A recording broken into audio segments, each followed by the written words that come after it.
Have you ever wondered how much of the Titanic is left these days? Now, if you haven't been living under a rock, you probably know that it's been over 100 years since the world's most famous ship turned into a wreck. The RMS Titanic, the world's largest sea liner from the beginning of the 1900s, sank during its maiden voyage, just a few days after leaving port. The ship struck an iceberg on April 14, 1912, taking down over 1,500 passengers of more than 2,200 who were on board the liner at that time. As shocking as this may sound, the Titanic took over 3 years to be built and only 3 hours to sink. And if it were today, the ship would have cost over $210 million to be made.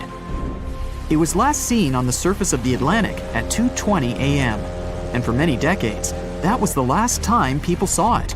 It wasn't until 1985 that the whereabouts of the ship were discovered by oceanographer Robert Ballard, and some parts of the Titanic became visible once again. One of the first discoveries made by Ballard's expedition was that the ship was indeed torn in half before sinking. The early exploratory missions to the part of the ocean floor where the Titanic now lies could only see the hull and the deck of the ship. According to Ballard, the main purpose of these missions was to understand how to preserve the ruins from deteriorating. Another goal was to recover the huge number of personal items scattered along the seabed. The explorer later said the view down there was as shocking as it was emotional. In the field of debris around the wreck, the oceanographer discovered plenty of small objects and personal belongings, many of which he brought back to the surface. There were shoes, some fancier than others. There were pieces of clothing that belonged to crew members, and there were huge propellers. If on the surface they gleamed and shined, on the ocean floor they were embedded and devoured by sand. Ballard pointed out that the area where kitchenware was scattered measured more than a mile in length. There were enough plates, pots, and pans to fill up an entire industrial kitchen. For the first time ever, 3D animation footage reveals exciting images. The simulations show the Titanic's evolution from when she first set sail in 1912 until the state of her ruins today. But simulations weren't enough for deep-sea explorer James Cameron, who envisioned traveling to the heart of the wreck for the first time ever in the history of the ship. Yep, the same James Cameron who happens to be the director of a very famous movie about the ship. He has now dived 33 times to visit the wreck of the Titanic. Here's some fun trivia for you. The director says that his true passion has always been the ocean, and that ever since he was a kid, he wanted to study the sea. Directing, let's say, just happened to be his day job. And when the possibility of directing Titanic appeared, he said yes, just so that he could go and check out the ruins of the ship in real life. Now back to the wreck. According to James Cameron, it wasn't enough for researchers to access only the exterior of the ship. They needed to go inside, analyze and photograph what was left of the pompous interiors of the world's once biggest sea liner. Cameron piloted an innovative robot vehicle equipped with cameras. It helped the man to reveal spaces in the Titanic that no one had ever seen before since the ship touched the bottom. Turkish baths, for instance, still had their tiled walls standing up almost in all their entirety. These baths were exclusively for first-class passengers.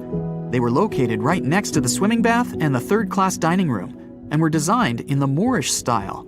People resting there could get heating blankets and ask waiters to bring them anything they needed. If the pictures from before the disaster were astonishing, they carry a different kind of wow factor now, when everything you see in them is hidden underneath the surface of the water. Another shocking discovery was the ship's mast. If we look at the Titanic in its pre-sinking glory, the mast calls much of one's attention. Located on the bow of the huge ship, the mast held together the transmission cables for the Marconi system, a system of wireless telegraphy. That's also where the British merchant flag the Titanic flew was located.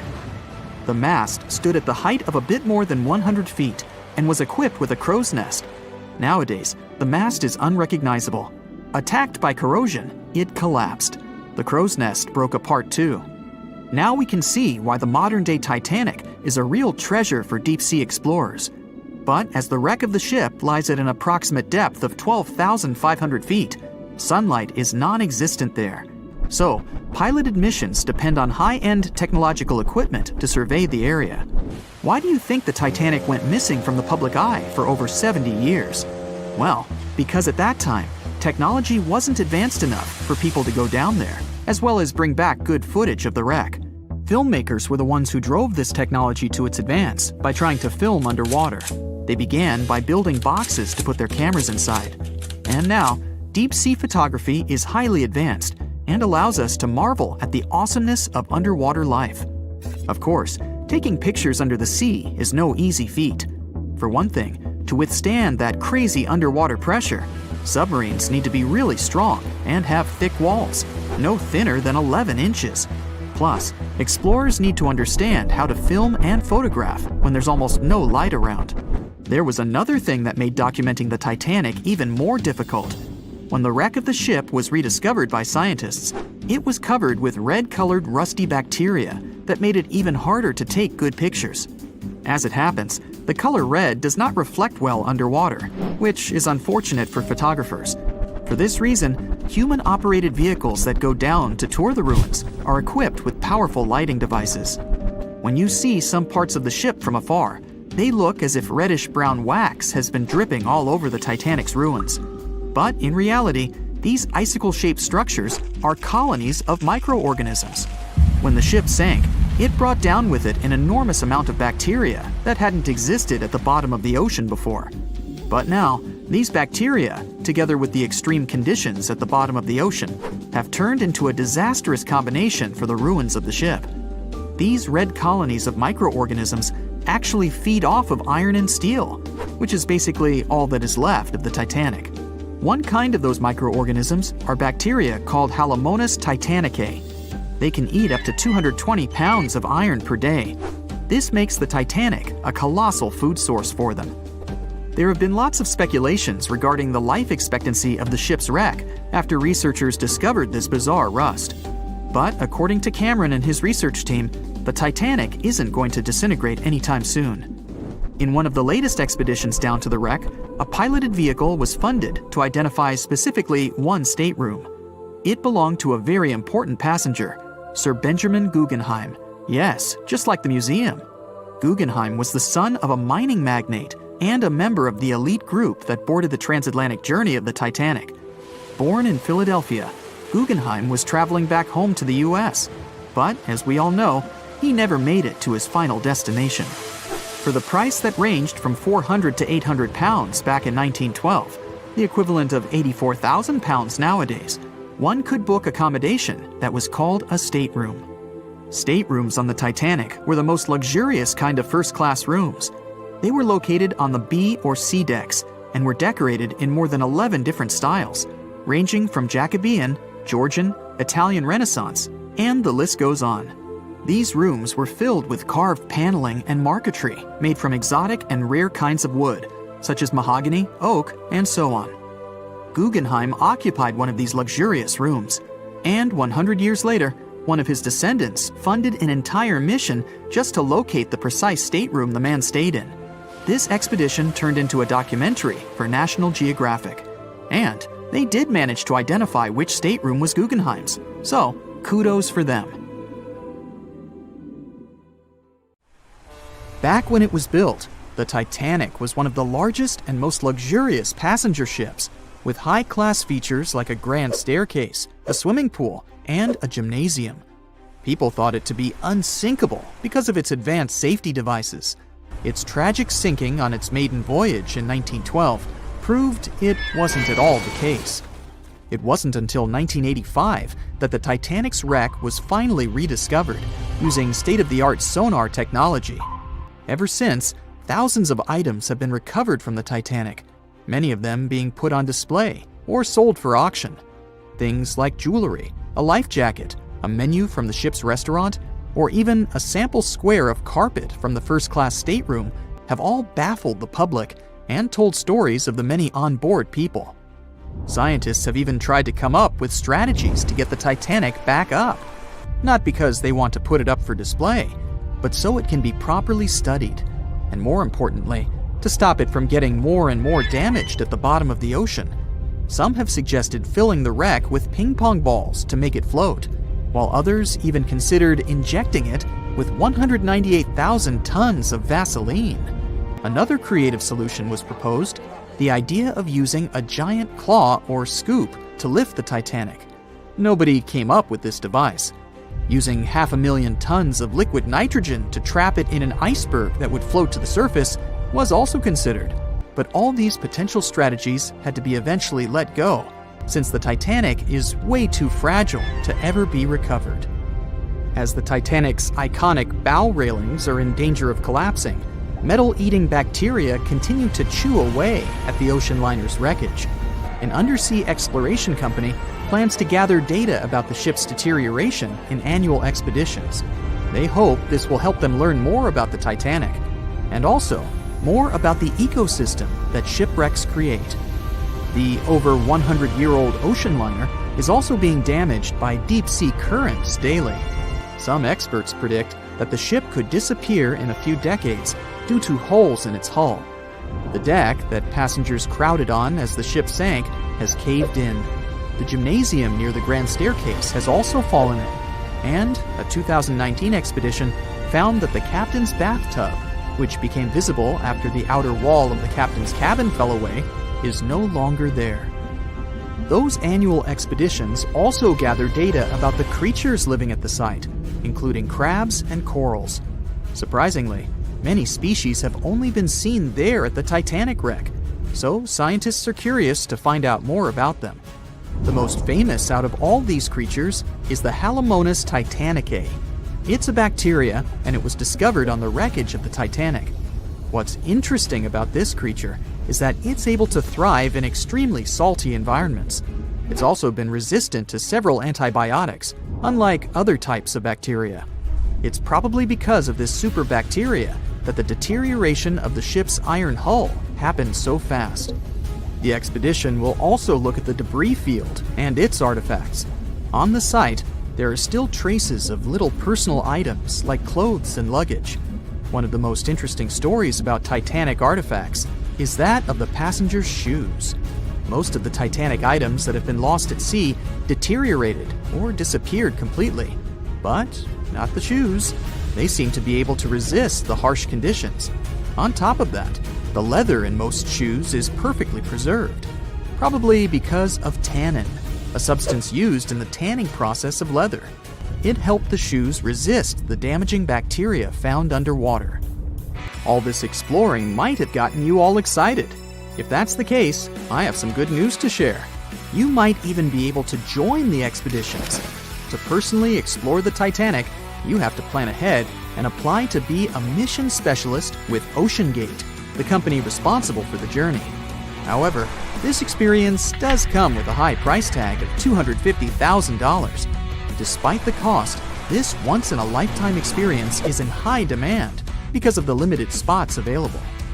If you can afford the exploration, you will have the chance to collaborate with renowned specialists in marine biology, oceanography, the Titanic, DNA, and the deep ocean. Accommodations and meals on the dive support vessel are also included, as well as training and guidance from specialists before and during the mission. Lastly, you don't even need to bring your own gear, as the expedition equipment is included as well. Sure, ships have evolved and modernized over the years, and these days we have technology that is way better than that available on the Titanic. But this ship remains an amazing piece of history because of its many unusual features, like the fact that the Titanic's whistle was loud enough to be heard over 11 miles away, or the fact that the ship's hull was painted with a special mixture of red lead and linseed oil, which was believed to be effective in preventing the growth of seaweed and other marine organisms. However, despite popular belief, the ship's iconic fourth smokestack was not functional and was only used for ventilation and aesthetics. Probably one of its biggest flaws was its number of lifeboats. Despite its size and luxury, the Titanic only had 20 lifeboats on board, which were not enough to save all of its passengers and crew once it hit the iceberg. The Titanic may be the most famous shipwreck, but it's not the only one. The fleet of Kublai Khan tells a similar story. This one was a large naval force commissioned by the Mongol ruler Kublai Khan in the 13th century. The fleet was intended to travel to Japan and establish the Mongols as powerful rulers in the region. However, in 1281, the fleet was supposedly caught in bad weather and was seriously damaged, with many ships being destroyed. Legend has it that the fleet was torn down by a massive typhoon that came to be known as the kamikaze, or divine wind. This strong storm was believed to have been sent by the higher spirits to protect Japan from the Mongols. The truth about its disappearance remains a mystery to this day. However, the wreckage of the fleet, or parts of it, appears to have been discovered in the 1980s by Asian archaeologists. They dug across the site and studied the remains of the ships at a location near Imari Bay. The shipwreck is, to this day, considered to be an important archaeological discovery. That's because it informed us how well prepared the Mongols were back in the day in terms of their ships. Another tragic story is that of the RMS Empress of Ireland. This was a British passenger ship that operated until May of 1914. This is when the ship was sailing from Quebec City to Liverpool, but it ran into the Norwegian collier SS Storstad in the fog off the coast of Rimouski, Quebec. The collision caused a large hole in the side of the Empress of Ireland, and the ship began to quickly take on water and sink. The crew and passengers were caught off guard, and many were unable to evacuate in time. In total, 1,012 people were lost in the disaster, making it one of the worst maritime collisions in Canadian history. Rescue efforts were hampered by poor visibility and the fact that many of the lifeboats were damaged or unusable. Only 465 people survived the sinking, and many of them were rescued by the Storstad, which had remained in the area despite its damage. The sinking of the Empress of Ireland was a national tragedy in Canada, and it led to changes in maritime safety regulations and the establishment of a Coast Guard. The ship still lies at the bottom of the St. Lawrence River, where it has become a popular dive site for enthusiasts.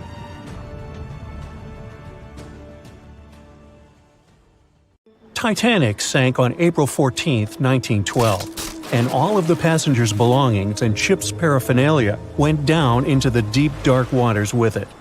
These objects patiently waited to be discovered until 1985. Titanic sank fast, and there seemed to be almost nothing left from the ship. Yet divers in small submarines managed to retrieve plenty of artifacts from the wreckage. If you wonder what those surprising items look like, hey, join me.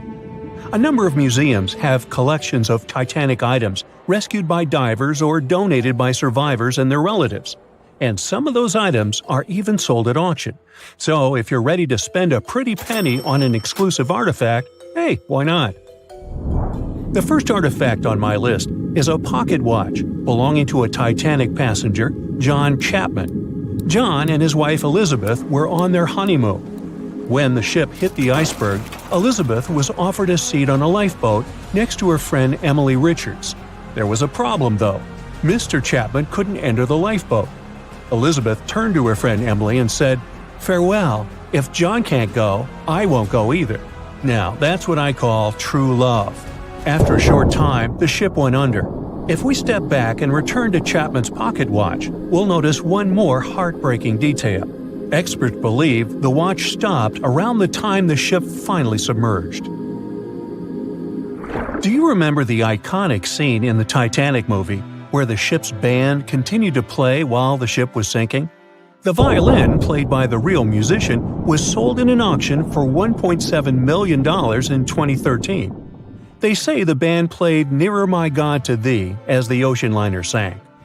Since we started talking about the band, we might as well shed light on a piece of music found on the ship. It was the song "Put Your Arms Around Me, Honey." Considering the fact that paper gets ruined almost instantly when it meets with water, it's a miracle to see those documents. Another saved paper document is the lunch menu. The first-class passengers wore their beautiful dresses and enjoyed their meals without knowing that it was their last lunch. This unique item was auctioned for $122,000. Meals were offered based on class. For instance, a first-class passenger would eat roasted turkey with cranberry sauce, spring lamb, or baked haddock. In comparison, a third-class lunch consists of stuff like rice soup, fresh bread, roast beef, and brown gravy. There were also cabin biscuits, which the passengers would eat to diminish seasickness. It wasn't just the menu. A VIP ticket was also retrieved. The ticket number is still readable, 1342. Number 5 is Edwardian perfume samples. A chemist named Adolf Saalfeld stepped onto the Titanic with various perfume bottle samples. Why did he bring these samples with him?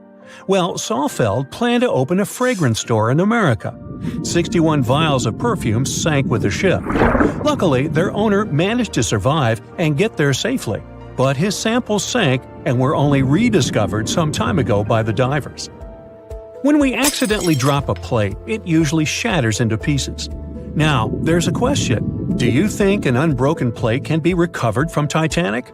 The answer is yes. Original White Star tableware is proof.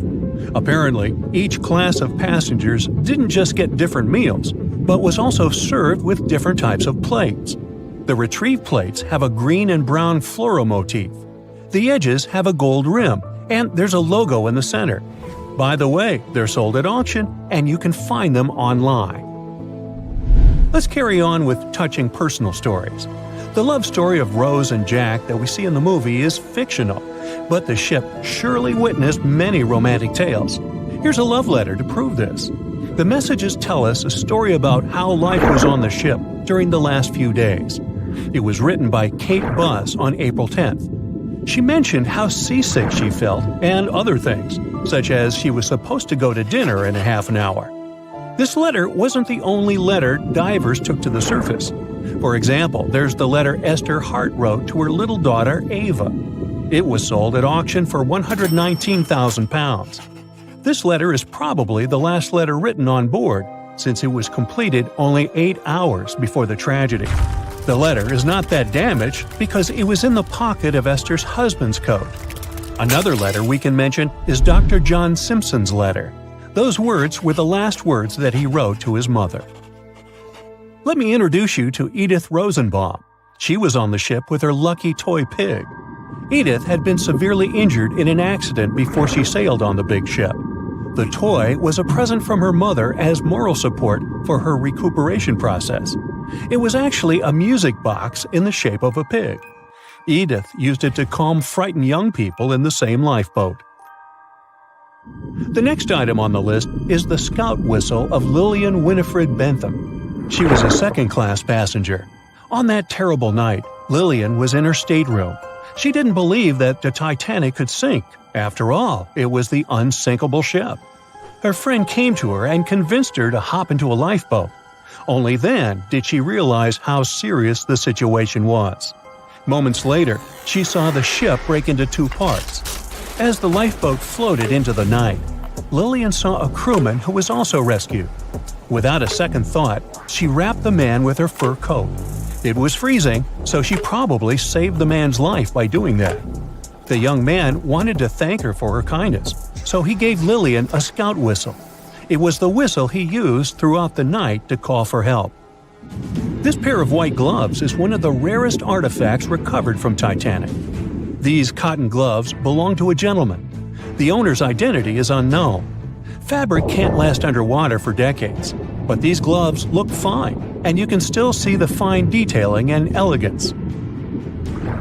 An alarm bell has also been found. Yes, that's the famous bell, the one that rang to warn people about the iceberg. Frederick Fleet and Reginald Lee were on lookout duty the night of the accident. Both of them survived. Fleet was the one who saw the iceberg before the ship struck it. What's ironic is that Fleet and Lee didn't have access to binoculars. They were stored in a locker in the crow's nest, but the key to the locker was in the pocket of a crew member who was reassigned to another ship at the last minute and didn't leave the key. They could have seen the iceberg sooner if they had had pairs of binoculars. If they had had it, the Titanic could have gotten out of the way.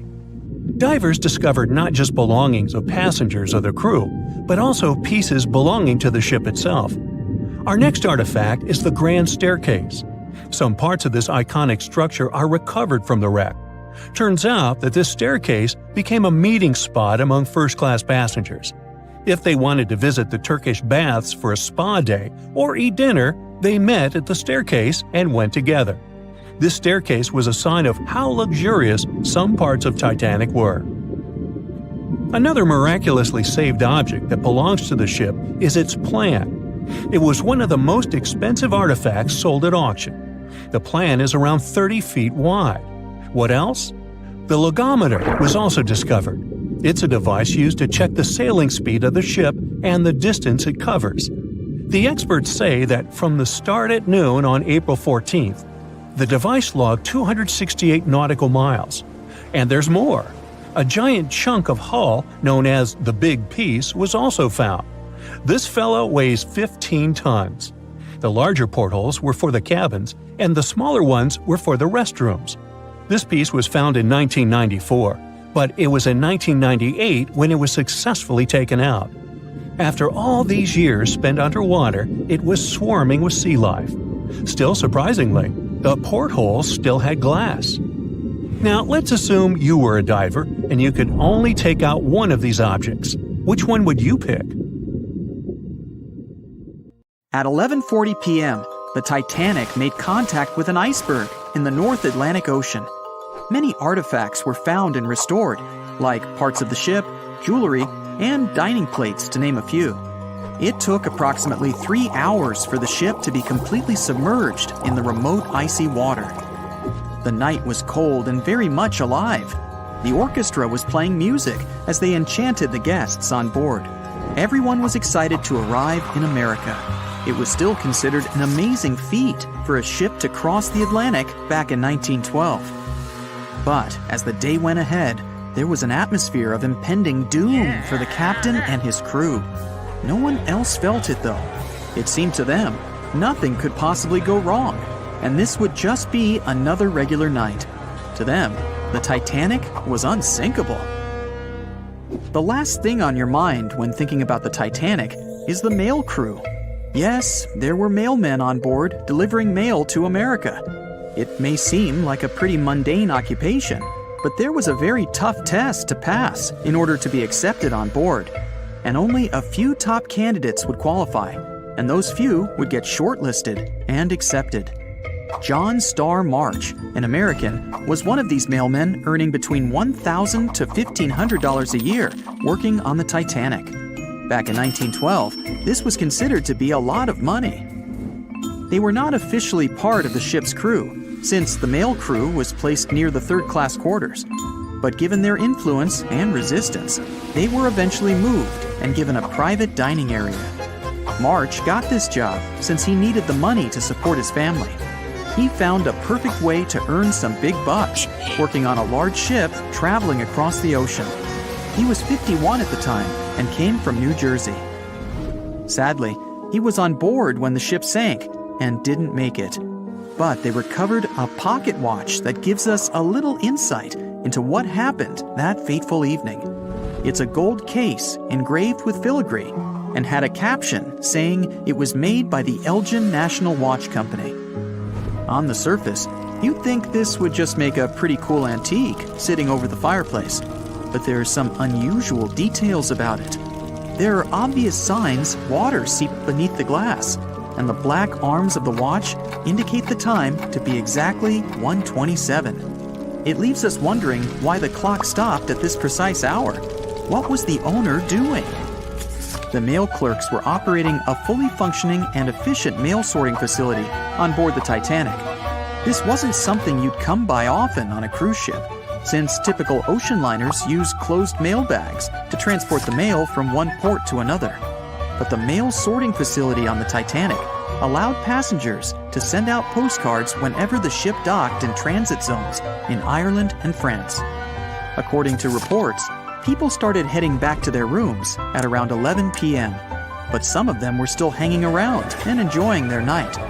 The 5 mailmen were celebrating a colleague's birthday in their separate dining room. 5 minutes before impact, crew members spotted the iceberg and rang the bell 3 times as a warning that something was ahead of the ship. They gave orders for the Titanic to move left, or, as they say in the biz, hard a starboard, to make the engines reverse.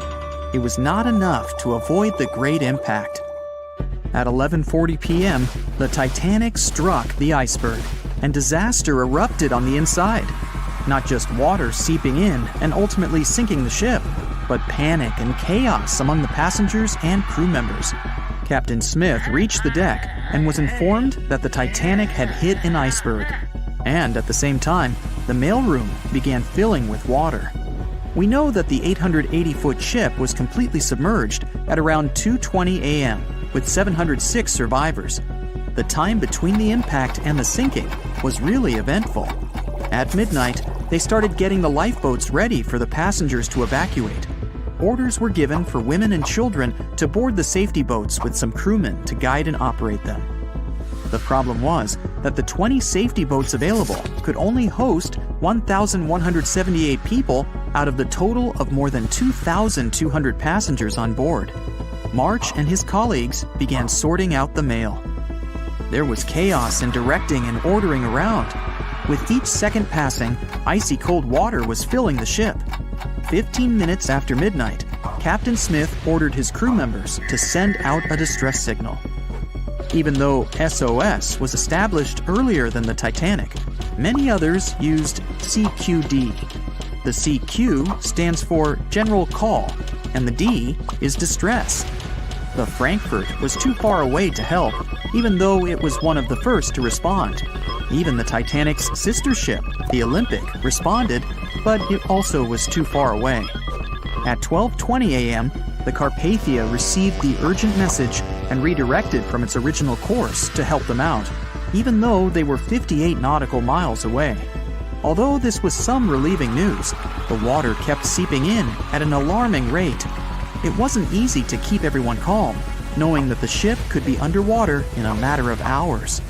At this point, many passengers were already on board the safety boats, waiting to descend into the water. The musicians on board began playing music for the ones still waiting. At first, they were playing in the first-class lounge, and then they moved to the deck. There's a debate on how long they were playing for and what song it was. None of the musicians made it out. The 5 mailmen on board were also doing their duties while the ship was sinking. According to a ship officer, the mailroom was already covered in water above the ankles, and the mailmen were busy trying to save as much mail as they could. March was one of them. There were bags of mail floating around. They started with the registered mail. Witnesses of the Titanic sinking reported the mailmen were putting bags of mail on the deck to keep them from getting wet until help arrived. They also mentioned bags of mail were floating about in the freezing water. It wasn't until 12:45 a.m. when lifeboat number 7 on the left side of the ship was lowered onto the water. Even though it had room for roughly 65 people, only 27 people were inside. Many of the safety boats carried fewer passengers than their maximum capacity allowed. The crew were worried that the boats would capsize if so many people were on them. Some reports suggest that some people even refused to board the safety ships, sticking with the claim that the Titanic was unsinkable. At the same time, they fired up one of the 8 distress rockets in the air, but it didn't get them any help. At 12:55 a.m., the second and third safety boats were descended to the waters with 2 male passengers jumping on board. 5 minutes later, another safety boat was lowered with around 39 people. At this point, water entered the base of the grand staircase. In the next 20 minutes, more safety boats were lowered, most of them underloaded. Still no help. The Carpathia was still on the way. Panic was growing, and tensions were rising. There was a lot of anger for people being left behind. At around 1:30 a.m., things were getting out of control. The organized boarding of passengers to the safety boats stopped. March's watch stopped 3 minutes earlier, which could mean he was part of the scuffle between crew members and passengers. It took 3 hours for the Carpathia to arrive. March wasn't among the survivors. His watch proved to be one of the essential findings lost in the wreckage of the Titanic. It was eventually returned to March's 2 daughters, and now it's in one of the collections of the National Postal Museum. March was a man who did what he had to do in the worst circumstances. Time was a precious commodity for the people on board the ship, and this watch proved valuable to learn more about the tragic yet inspiring stories of the Titanic. It was the start of 1912. A giant chunk of ice broke off a glacier in southwest Greenland. The ice was made up of snow that had fallen thousands of years before the event, perhaps as far back as when mammoths still roamed the earth. The iceberg started its journey. It was a huge thing, more than 1,700 feet long and weighing over 75 million tons. It was also a very peaceful chunk of ice. It steered clear of ships and busy transport routes. And then, it somehow floated much further south than other bergs did. Our iceberg was lucky. Others melt long before they get to these low latitudes. Out of up to 30,000 icebergs that drift away from Greenland's glaciers, only 1% ever make it all the way to the Atlantic. Even after melting into the water for months, this massive block of ice was still almost twice as heavy as the Golden Gate Bridge. The iceberg's top part was towering 10 stories over the ocean's surface. Several days before our iceberg made it to the Atlantic Ocean, a magnificent ship left port. It was a luxury liner carrying more than 3,000 passengers and crew members. At that time, it was the largest ship ever built. It was the Titanic. The collisions happened on April 14th, when the ship was in the North Atlantic, 370 miles away from Newfoundland. Unable to divert its course, the ship ruptured at least 5 of its hull compartments. They started to fill with water at an alarming speed. The Titanic's compartments weren't capped at the top. That's why the water spilled over and started to flood each succeeding one. The front of the ship began to sink, causing the back part to lift vertically into the air. And then, with a deafening roar, the liner broke in half. The rest is history. But what happened to the iceberg after that? On April 15th, the German ocean liner SS Prinz Adalbert was sailing through the North Atlantic. It was traveling a few miles away from the place where the Titanic had sunk several hours prior. The German ship's chief steward, who hadn't learned about the disaster yet, saw an iceberg. What drew his attention was a large streak of red paint going along the iceberg's base. Surprised, the man took a photo of his discovery. He thought the paint meant a ship had hit the iceberg within the past 12 hours. The next person who saw the iceberg and took another photo of it was the captain of a vessel laying deep-sea telecommunication cables. The ship was sent to help in the area where the Titanic had sunk. The captain later claimed the iceberg he'd seen had been the only one in that area, plus the red paint. It wasn't difficult to connect the dots. In 2015, one of these photos sold at auction for over $32,000. And still, experts are unsure whether the image really shows the infamous block of ice. It might be a simple iceberg that had been floating nearby at that time. The great unsinkable ship was gone, sunken to the bottom of the North Atlantic, where it remains to this day. But the iceberg continued on its way, perplexing a few witnesses and slowly melting into the surrounding water. It would vanish completely before the end of the year. April 14th, 1912. The Titanic crashed into a huge iceberg and sank.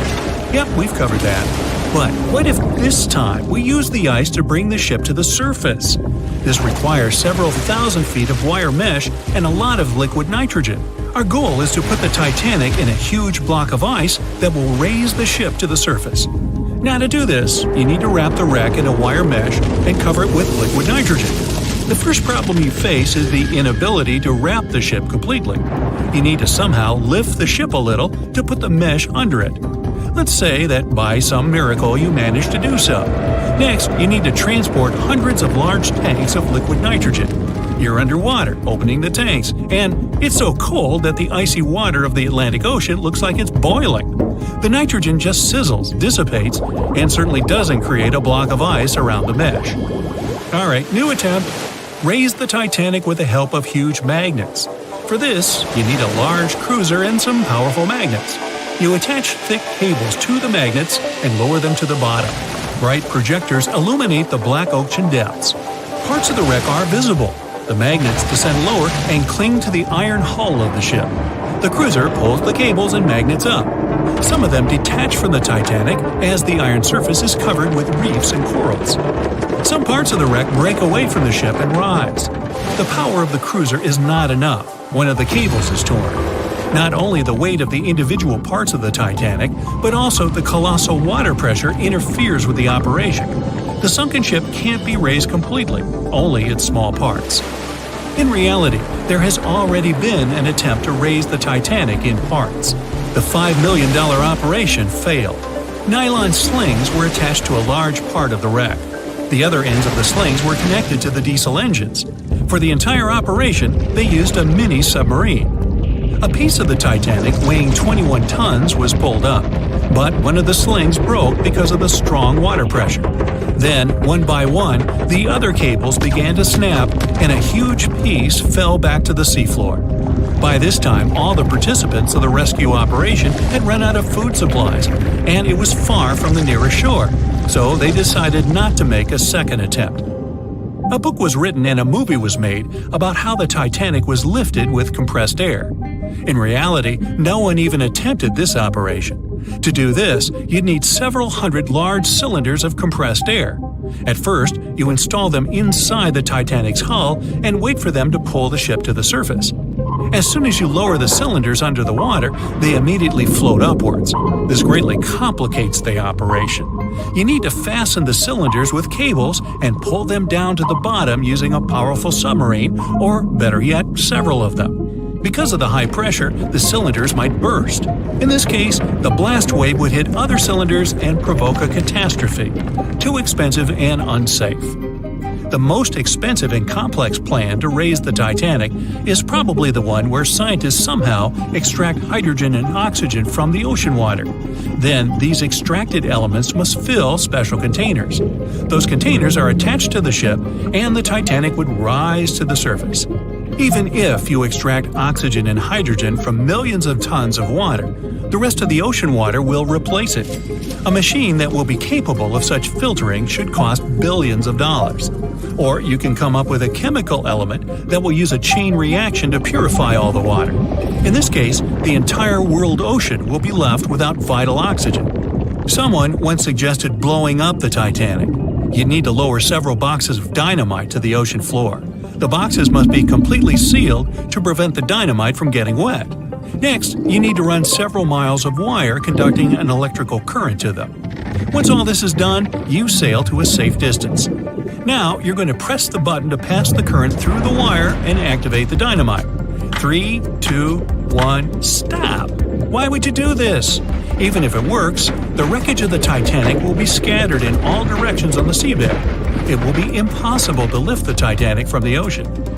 Imagine a huge hook that can fetch the Titanic and lift it from the bottom like a fish. This hook must be huge to pick up a sunken ship. Let's say you created it. Next, you're on a huge cruiser, sailing up to the crash site and lowering the hook down like an anchor. It falls right on the Titanic but doesn't cling to it. You need special equipment to attach a bus-sized hook to the Titanic. It would include a huge submarine with mechanical arms. To build such a device and make it work under enormous pressure is already next to impossible. But let's say you finally managed to hook the Titanic. It's then you realize the cruiser doesn't have enough power to lift the ship, weighing more than 50 tons, and the hook that adds about 10 tons more.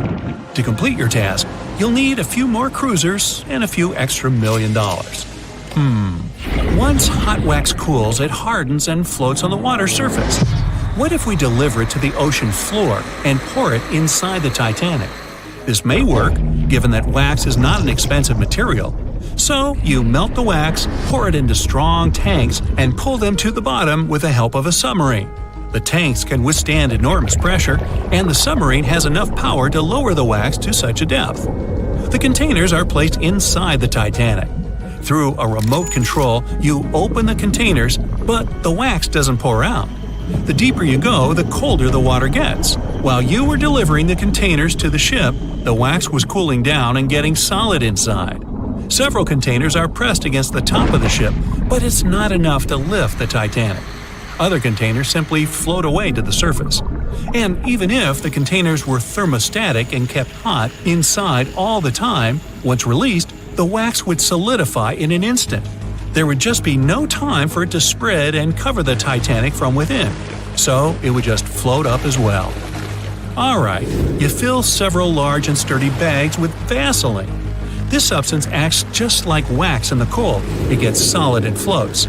You want to put bags all over the Titanic and just wait for the Vaseline to bring it up. You load the bags into the submarine and descend to the ocean floor. Some parts of the ship can't be reached because of the clinging corals. You decide to unload all the bags in one place, but as soon as you take Vaseline out of the submarine, the bags tear due to the strong pressure.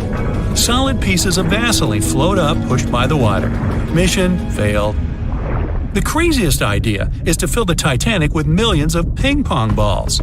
Small plastic balls filled with air should push the ship to the surface. But as soon as you start to lower them to the bottom, the plastic immediately flattens and all the air from the balls pops out. You can deliver the balls inside a submarine, but once you put them inside the Titanic, the pressure will crush them again. Also, you can create balls made from strong ultralight material and fill them with air. In this case, you will need much more money. As soon as you put the balls inside the ship, some of them will immediately slip through the holes in the ship, and the remaining ones won't be enough to lift the wreck weighing more than 50 tons from the bottom. Well, to study the Titanic, you don't need to go down to the ocean floor. On the internet, you can find a detailed 3D map that shows the wreck site, as well as the ship itself on the seabed. To get a realistic picture of the Titanic, researchers used sonar technologies and underwater robots, which took more than 10,000 pictures of the sunken ship. So, what do you think? Leave it alone? Yeah, me too. It was just a couple of hours before midnight. Some of the 2,200 passengers of a large, luxurious ocean liner were still partying in the beautiful first-class lounges. The rest were asleep in their beds, some of them in spacious cabins filled with paintings and decorated with ornate carvings, others in tiny rooms below sea level. All of these people had only one thing in common. On that chilly April night, all of them were heading from Southampton in England to New York City. The ship was called the Titanic, and at that time, it was considered unsinkable. At the very beginning of the journey, the liner nearly collided with the steamship New York. Luckily, the Titanic managed to pass by the other vessel with several feet to spare.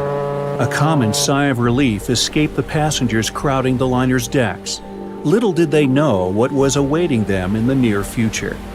Several days later, when the ship was already in the North Atlantic Ocean, 370 miles away from Newfoundland, the unthinkable happened. At about 11:40 p.m. on April 14th, those who were still awake were knocked over by some mysterious and powerful force.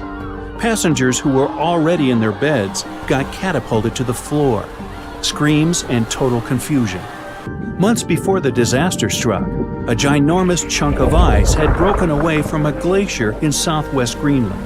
It was made of the snow that had fallen about 100,000 years ago, when mammoths were still roaming the planet. When the iceberg just started its journey, it was a huge thing, almost 1,700 feet long. It also weighed 75 million tons. But then it floated much further to the south than normal, right into the area the Titanic had to cross on its way to North America. Even after melting into the water for months, the iceberg still weighed an impressive 1.5 million tons. Its top part was towering over the water for almost 100 feet. Even so, it looked harmless next to the massive ocean liner, but only at first glance. What people saw was just a tiny part of a jumbo piece of ice.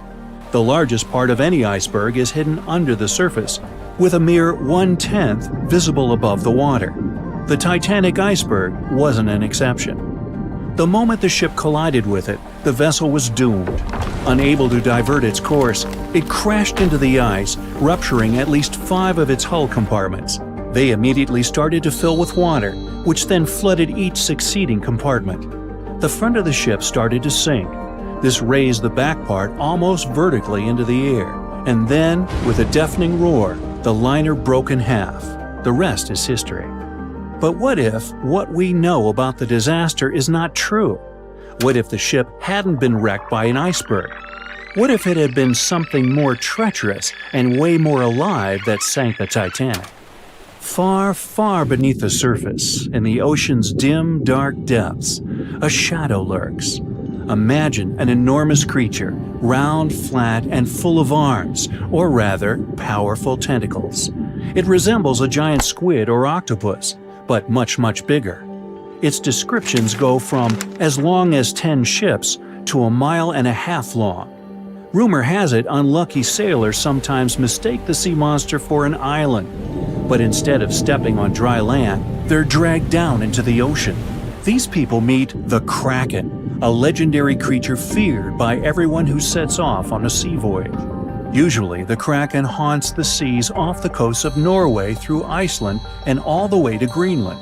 Who knows what has brought the beast further away from home? The waters of the North Atlantic are just as chilly, and the creature feels good and curious. Once it notices the Titanic, the ship has no chances to escape its attention. It's dark.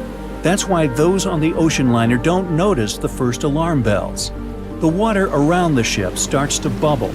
If you strain your ears, you can hear bizarre gurgling sounds. If you strain your eyes, you can see thousands of fish and jellyfish rising to the surface. They feel something's up down below. But even if someone on the Titanic noticed this hectic activity, they wouldn't have time to get out of the way of the horrifying beast.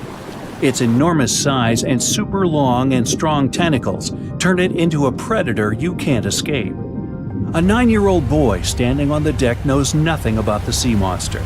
He's just watching countless small islands rising out of the sea, very, very slowly. The kid doesn't understand why, but all the blood in his body suddenly runs cold. Hundreds of tiny fish are leaping about in the pools between these sandbanks, but soon they roll off into the water over the sides of the ginormous something. Several sharp points appear above the surface. The intrigued boy thinks they look like horns. They keep growing thicker and thicker the higher they rise. Soon they're towering over the massive Titanic, dwarfing the ship. These horns are the Kraken's dreaded arms. The boy is paralyzed by fear, but then he spots the monster's eye. It's as big as an elephant. It makes the kid come to his senses and dash away, screaming like there's no tomorrow. The boy's shouting attracts people. They gather along the ship's side, trying to spot what scared the child so much. And then they see. First one, then more and more passengers and crew members lean over the railing to get a better look. They aren't being careless, they're just in shock. Indeed, it's hard to believe your eyes when they tell you a dreaded beast is about to attack the ship you're on. Plus, it's dark, and no one can see clearly what that huge shadow is. But the next several minutes prove it's not a mirage. All of a sudden, the creature rises one of its monstrous arms and stretches it toward the vessel. It might very well be longer than the liner's entire hull. Women start screaming and fainting. Men seem to be just as terrified. Those who have managed to keep their heads clear sweep up kids and run for shelter. That's when the first powerful hit shakes the vessel. The Kraken's had enough waiting. It's ready for action. Panic engulfs people on board the Titanic. Running around aimlessly and screaming, they create chaos that makes the beast even more interested. Normally, the monster just wants to be left alone. It rests deep down on the ocean floor, using its long tentacles to tether itself to the bottom and lazily hunt for food. It only rises to the surface when the weather's unusually warm, or when it gets disturbed. The Titanic is probably too massive and loud. It draws the creature out of its slumber. When the beast gets to the surface and sees a large, glistening boat, wow, the thing mesmerizes the creature. It holds out one of its tentacles to touch the unusual construction. The material is hard, and the beast wonders if the thing will break when squeezed. Without wasting much time, it wraps several arms around the ship and tries to squish it. Tiny creatures fussing around, falling overboard, and making annoying high-pitched noises start to irritate the Kraken. It's getting angry. Easing its grip, the monster circles the Titanic several times, getting ready for the next attack. This time, the strike is much stronger. It bends the metal and makes it brittle. One more movement of a deft tentacle, and the ship starts to fill with water. The Kraken retreats, as if to enjoy the results of its efforts. But then, it notices the ship trying to speed up in futile attempts to put some distance between itself and the monster. People on board the Titanic heave a sigh of relief. The beast is nowhere in sight. Little do they know that the Kraken never lets its toys get away. The ship is beginning to slow down. Its rear part is slowly lifting up, and the front is going down underwater. Passengers and crew members are falling over onto the decks. Most of them are too scared to make a sound. That's why everything's happening in almost complete eerie silence. Until the ship breaks into two parts under its own weight. The crash is so powerful that it scares away even the Kraken. Spooked, the beast dives back into the ocean, which creates a massive boiling whirlpool in that spot. The suction is dragging what's left of the Titanic to the depths of the ocean. The most tragic thing here, though, the Kraken isn't even interested in people on board the ship. This creature is content to munch on fish. It doesn't need bigger prey. It's the animal's curiosity that's now pulling the huge ship down to the bottom. Does the majestic liner have any hope? I think you know the answer.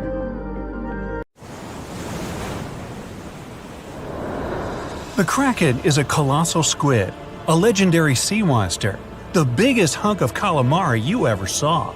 And if this monster had existed, the world would have changed beyond recognition. The Kraken has powerful tentacles, solid muscles with suckers at the end. They're just impossible to escape. The Kraken can break a ship in half or just pull it down into the depths. But the worst thing about the Kraken is its size. According to old sailor stories, the Kraken reached 5,000 feet in length. That's almost 10 soccer fields. Hey, maybe the Kraken could play soccer. The Kraken legend said the monster was so giant that sailors mistook it for a small island. In past centuries, it would have been impossible to defeat such a beast. If the Kraken existed in reality, it might have had offspring. Yeah, in all the world's oceans, there would be giant monsters that could sink any ship. It's unlikely that the Kraken would have competitors in its habitat, so its population would grow strongly. Since the Kraken is enormous, it would need lots of food, so the population of other large sea animals would fall significantly. Blue whales, great white sharks, other giant squids, all the big sea creatures would be endangered. Many people are starving because of the reduction of large fish in the ocean.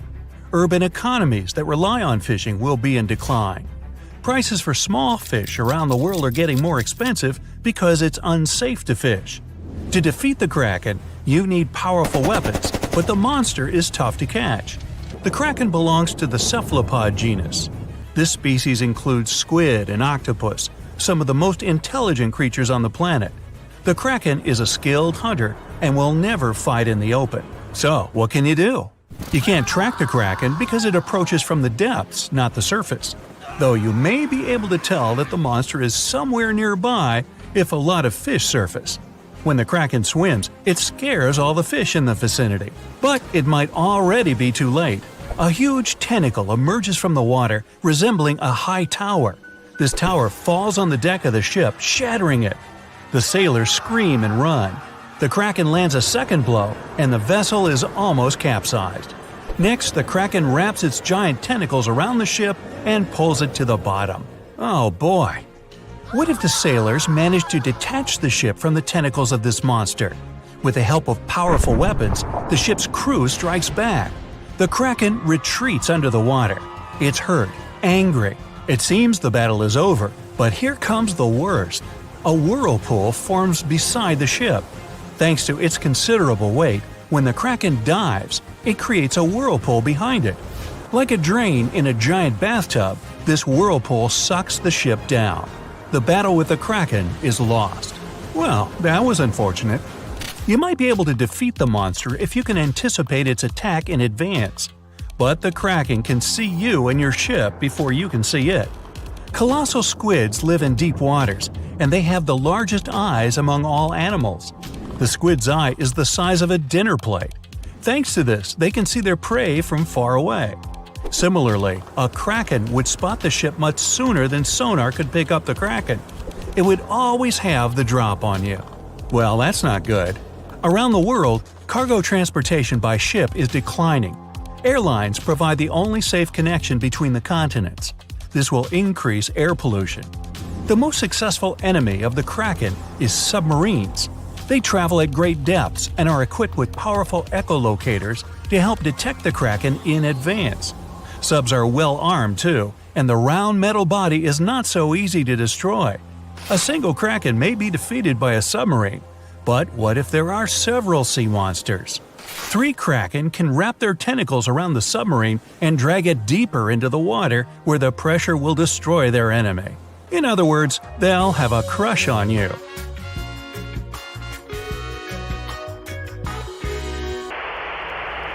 The existence of the Kraken will have dramatically changed the development of many countries.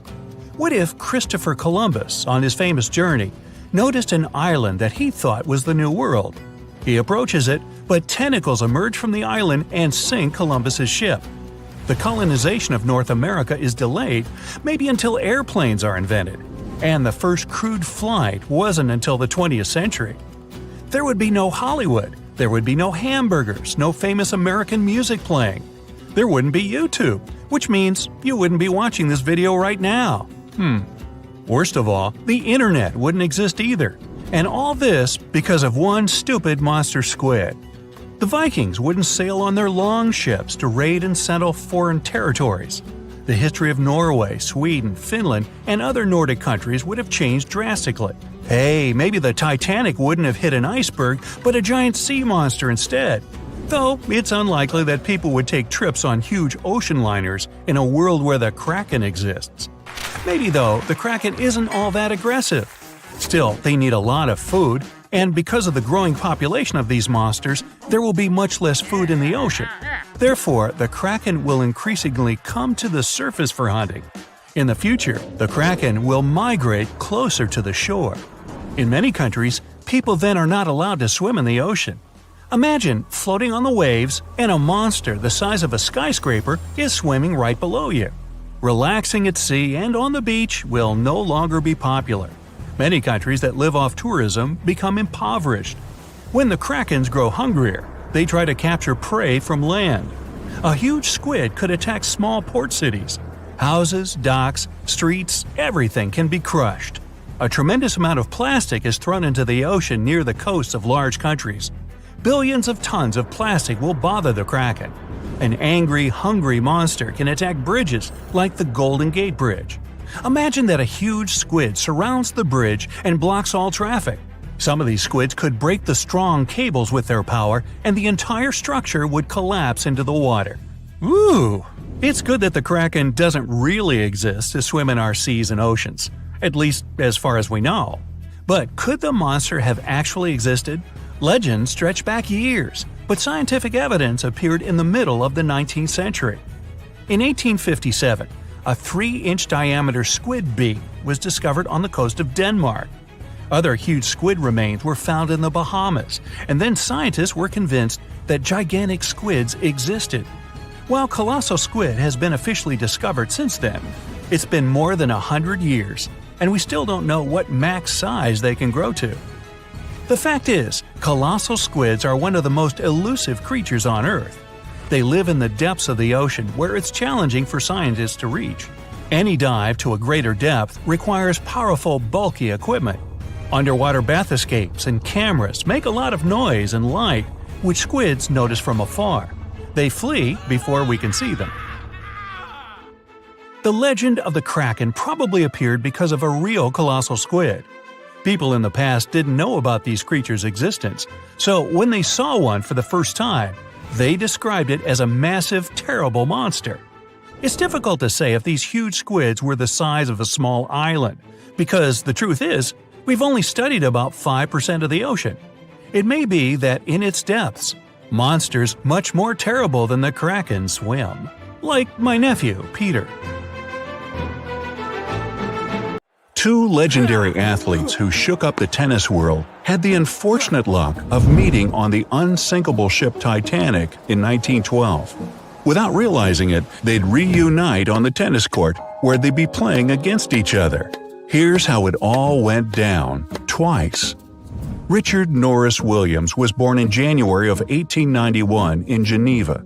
Although he was raised in Switzerland, his parents were American. In fact, he was a distant relative of Benjamin Franklin. In 1912, Williams was just 21 years old and was looking forward to his transatlantic trip to the States after being accepted to study history and geology at Harvard.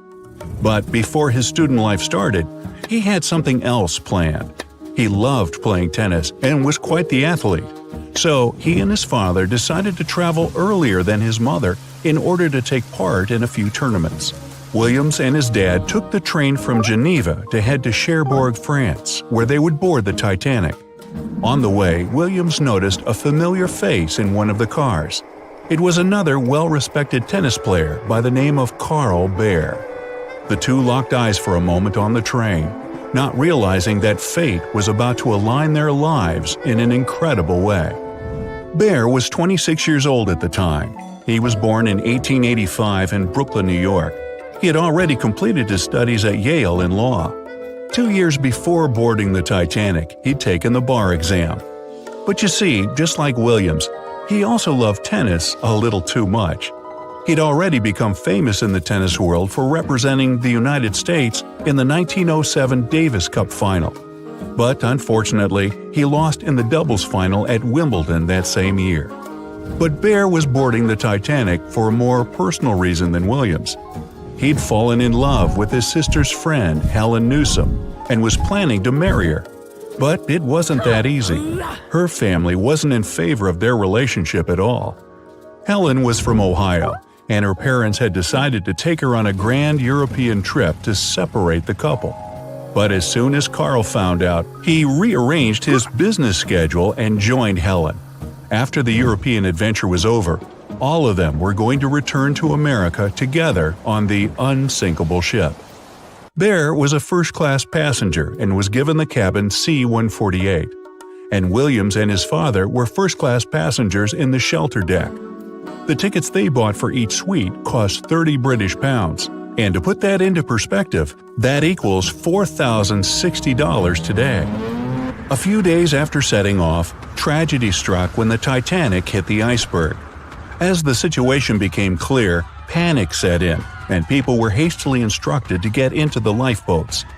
Carl Bear wasn't going to leave the side of his love, Miss Newsom, so he went with her and her parents to lifeboat number 5. Now, there was this priority boarding rule back then, that women and children had to go into the boats first. The last lifeboats, if there were any, would be filled with men. Bear and his companions met Bruce Ismay on the deck, who was the managing director of the White Star Line that owned the Titanic. As soon as he saw them, he advised everyone to get into a lifeboat. This way Bear, who seemed like a muscular guy, could row the boat away with the rest of the gentlemen. Unfortunately, Williams had a more difficult evening. He and his father tried to guide as many passengers as they could into the lifeboats. Since most of them weren't leveled, they had to stand on the edge and help the survivors in. As they lowered the last one into the ocean, they made their way to the captain's bridge. At one point, they stood on the deck and glanced at the small lights in the lifeboats gliding in the distance. They were trying to figure out what to do, but the ship was beginning to sink and one of the giant funnels came off, hurtling towards Williams and his father. Desperately leaping out of the way, Williams plunged into the icy cold water. The funnel hit the water nearby, pushing him out further. He eventually found himself clinging onto one of the lifeboats that had been flipped upside down. It was collapsible A. At some point, Williams managed to climb onto the boat and stand on it. He was wearing a thick fur coat and shoes that he removed as soon as he got out of the water. After being in the freezing cold water for a few hours, he and a few other passengers were finally taken into Lifeboat 14. Because they'd been submerged under the freezing water from the waist down for so long, all of the survivors from the collapsible needed medical care immediately. When the Carpathia ship arrived, Williams was taken on board. When the doctor looked at his legs, he was shocked. Williams was feeling sharp pains right below his knees, and his legs were a dark purple color. The doctor told him he'd need to have his legs amputated to save his life, but Williams refused. Coincidentally, Carl Bear was on board as well. Luckily, he was okay. He was helping the other survivors. That was when the two tennis legends finally met. Williams said that Bear had shown him great kindness. He felt more encouraged, so he began taking his first steps on the Carpathia deck. He didn't want his tennis career to be cut short, so he fought through the pain, got up every 2 hours, and walked around to get some circulation going in his legs. As time progressed, so did Williams' health condition. After they arrived in New York, he took some time off to recover completely. 6 weeks later, he was back playing tennis. When the tournaments ended, he finally entered Harvard, and his tennis career thrived. From 1914 to 1916, he became the United States singles champion in tennis. In 1920, he became Wimbledon's doubles champion alongside Mr. Garland, and in 1924, he became an Olympic gold medalist in mixed doubles, managing to achieve it even with a sprained ankle. He had become so well known throughout the years, the media started writing articles about his athletic achievements all over the world. The first time Bear and Williams would face each other in a match was in 1912, not long after their shared tragedy on the sinking ship. Bear was the champion of that game, and it was Williams' first defeat in America. After that match, he kept training, and 2 years later at the rematch, Williams would turn things around to become the champion. After he defeated Bear in the quarterfinals, Williams went on to take his title for the first time ever.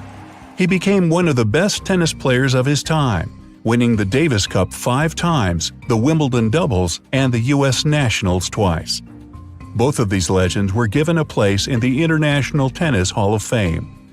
While tennis was a huge part of both men's lives, it wasn't the only success they found.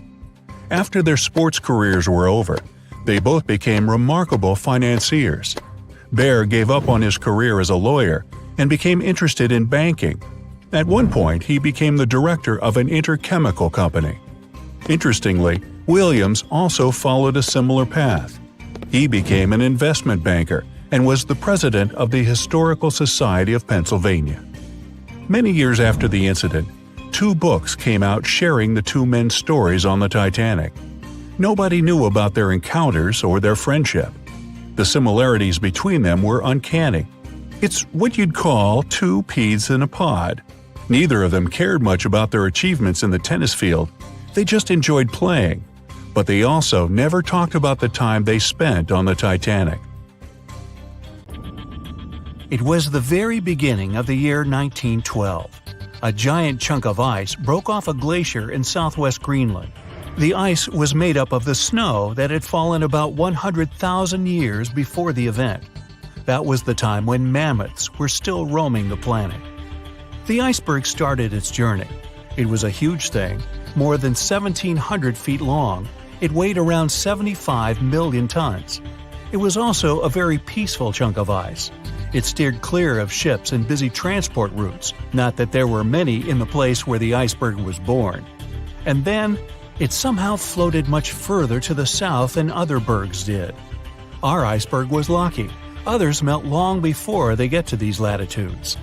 Out of 15,000 to 30,000 icebergs that drift away from Greenland's glaciers, only 1% ever makes it all the way to the Atlantic. That's why it's so amazing that in April, our iceberg the Traveler was already more than 5,000 miles away from the Arctic Circle. Even after melting into the water for months, this block of ice still weighed an impressive 1.5 million tons. It's almost twice as much as the Golden Gate Bridge. The iceberg's top part was towering over the surface of the ocean for more than 100 feet. And still, if you noticed it floating next to your ocean liner, it would have looked harmless, but only at first glance. Like only a tiny part of a jumbo piece of ice. The largest part of any iceberg is always hidden under the surface. A mere 1/10 is normally visible above the water, and the berg we're talking about wasn't an exception. Several days before our iceberg made it to the Atlantic Ocean, a magnificent ship left port. It was a luxurious steamship carrying more than 3,000 passengers and crew members. At that time, it was the largest ship ever built. The liner was called the Titanic. It was considered unsinkable. At the very beginning of its journey, it nearly collided with the steamship New York. Luckily, the Titanic managed to pass by the other vessel with a couple of feet to spare. The people crowding the liner's decks let out a collective sigh of relief. Little did they know what was awaiting them in the nearest future. Meanwhile, the iceberg was approaching the area the Titanic was going to cross on its way to New York. It happened on April 14th, when the ship was in the North Atlantic Ocean, 370 miles away from Newfoundland. At about 11:40 p.m., people who were still awake on board the Titanic toppled down, pushed over by some mysterious and powerful force. Those who had already gone to bed got catapulted to the floor. Both the passengers and crew members were screaming, panicky, and confused. Just minutes before the commotion started, an iceberg had appeared right in front of the ship. It was our wandering iceberg. Why hadn't the crew noticed it earlier? There might have been several reasons. I'll tell you about them a bit later. Anyway, once the liner collided with a huge chunk of ice, it was doomed. Unable to divert its course, the ship ruptured at least 5 of its hull compartments. They started to fill with water with alarming speed. The Titanic's compartments weren't capped at the top. That's why the water spilled over and started to flood each succeeding one. The front of the ship began to sink, causing the back part to lift vertically into the air. And then, with a deafening roar, the liner broke in half. The rest is history. But few people know what happened to the iceberg after the ship had hit it.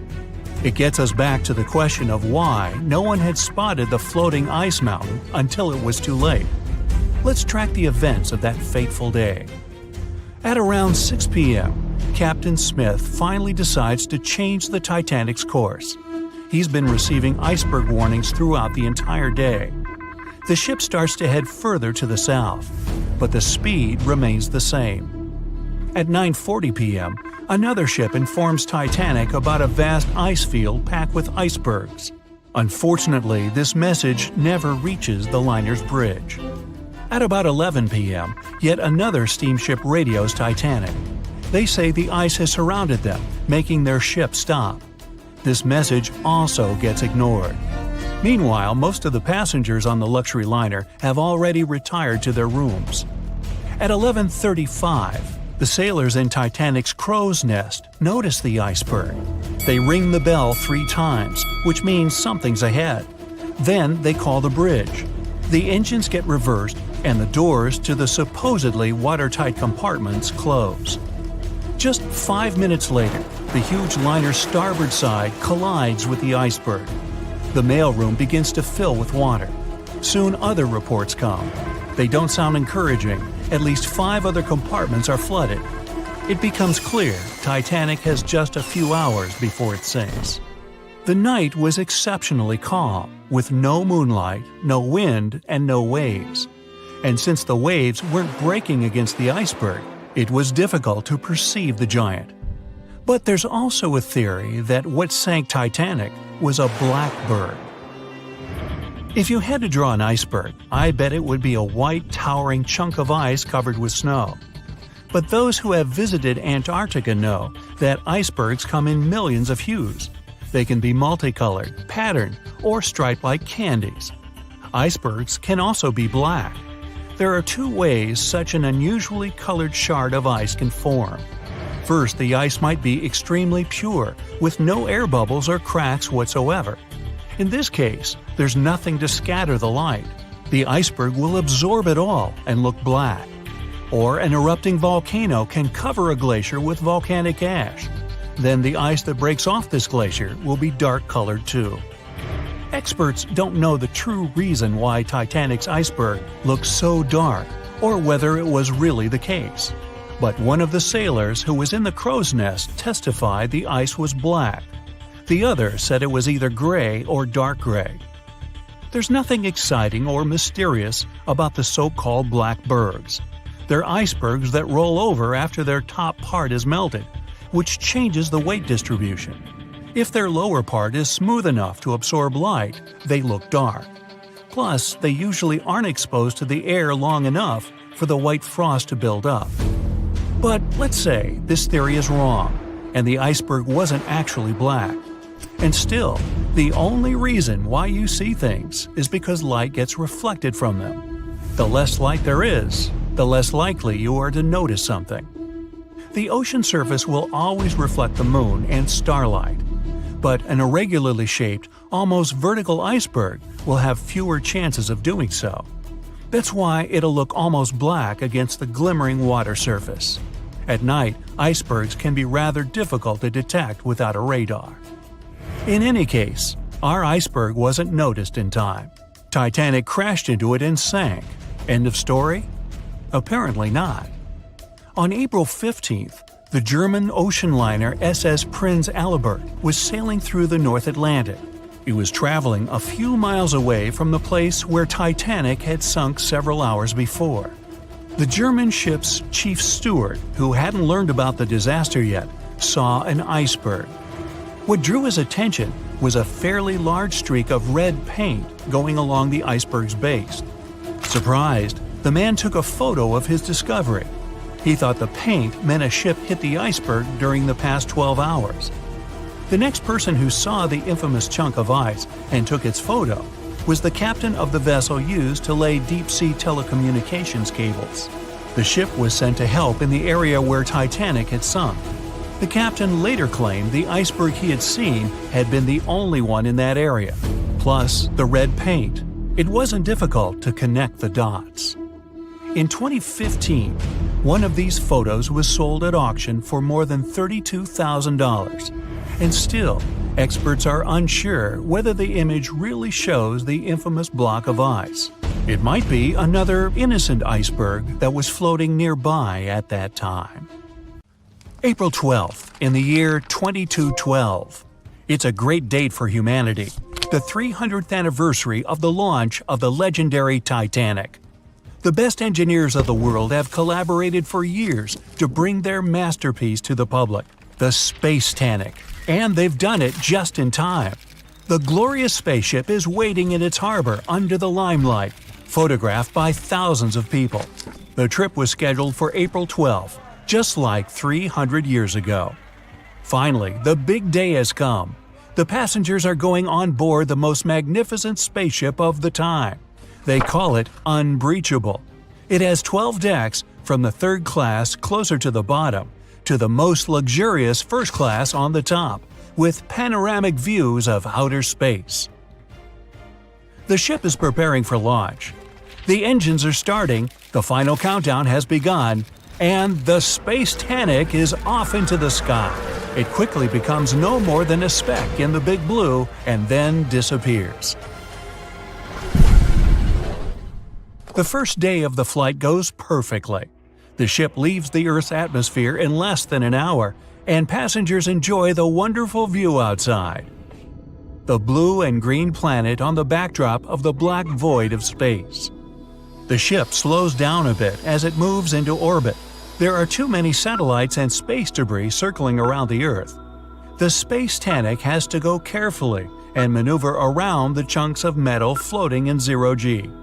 One of them heads straight towards the ship, but it turns on the side burners and moves out of the way just in time. The scrap floats by safely. Finally, the ship is out of the danger zone and into the big black. It turns on the back thrusters to accelerate and heads to the bright side of the moon. It's going to be the first destination of the sightseeing tour. The planet becomes gradually smaller behind, and about halfway to the natural satellite, people on board can marvel at the sight of the sun. The huge ball of burning plasma is bigger and brighter than ever in the cosmic darkness. Suddenly, the ship's captain makes an announcement. All passengers are invited to the promenade decks to watch as the solar panels are being unfolded. People go outside to goggle at the sight. The silver and black panels slowly emerge from their containment slots, and the Space-Tanic finally takes its real form. As the sun's energy begins to flow into the ship, the thrust engines turn to minimum. The spaceship is now in energy-collecting mode.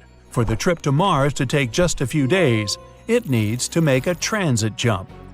In another 5 hours, another announcement rings across the board. The ship is approaching the moon, and the passengers are invited to look at the satellite from up close. The Space Titanic passes by at several thousand miles, and the moon looks huge. All the craters on the satellite, even the smallest ones, are clearly visible. The view is outstanding. The moon is left behind, and lights on the ship go dim. There's no natural change of day and night in space, so the crew monitors the time and imitates the shift. The next day promises nothing of interest, as there's going to be a long traverse between the moon and Mars. The passengers are wandering off to their cabins to sleep. The next 2 days go uneventful. On the decks, there are numerous types of entertainment for guests, from gyms and swimming pools to game rooms and dancing halls. People wander around the promenade decks, enjoying the serene views of space. Nothing bodes trouble. On the 4th day, the captain finally announces that the Space Titanic is preparing for the transit jump in 30 minutes. When the time comes, the passengers only feel a slight tug as the huge vessel leaps through space-time, entering the vicinity of Mars. Many passengers go outside to look at the red planet, which is already visible in the dark abyss. The tour is entering its final stage, but the landing is only planned for late night. At 11 p.m., when most passengers were already in their beds, the Space Titanic begins the final maneuvers. It has to make a little roundabout trip over Mars because the port is on the other side of the planet. The flight is nearing its end, only a couple of hours left before landing. The ship is in the orbit on the far side of Mars. Everything's quiet. Too quiet. All of a sudden, an enormous boom thrashes the whole Space Titanic, throwing sleeping people out of their beds. Blinking emergency lights turn on. Everyone's confused, but no announcement comes from the captain. And only those who have been on the starboard side promenade deck notice the horrible detail.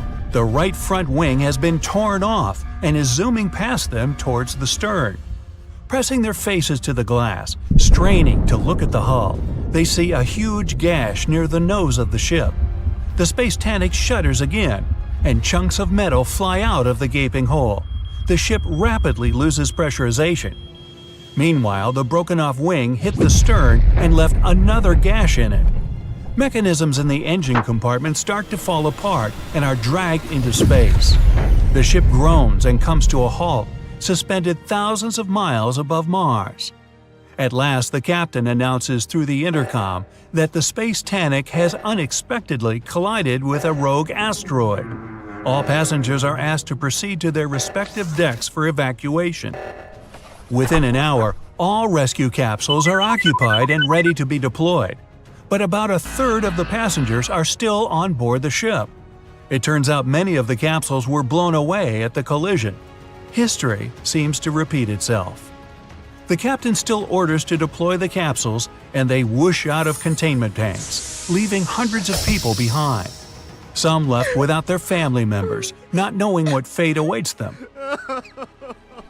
The capsules float in space for a few seconds and then turn on their thrust engines, heading to the Martian surface. Another order from the captain: everyone is to go down to their cabins and put on pressurized suits stored under their beds. As the passengers rush to comply, the Space Titanic sends distress signals to Mars and everyone in the vicinity. 100,000 miles away, a large trade ship, Leona, picks up the signal and hurries to help. The creaks and groans on board the Space Titanic become more and more frantic. People are sitting silently in their cabins. It's quiet on board, except for the sounds of the slowly disintegrating ship. And then, suddenly, a loud snap resonates throughout the Space Titanic, and the vessel cracks in two.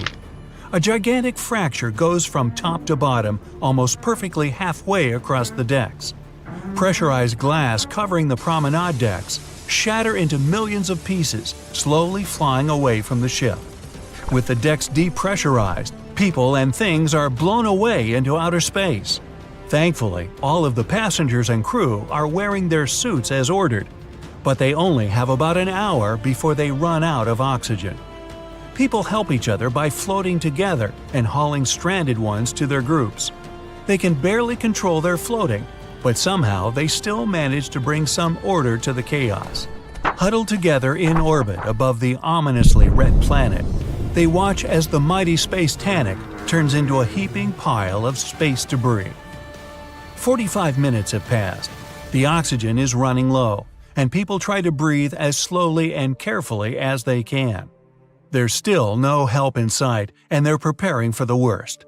But then, one of them starts waving and pointing somewhere.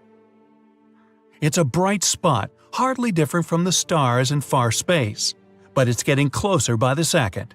And within 5 minutes, the relieved people see a spaceship speeding towards them. The Leonas arrive just in time to save the day.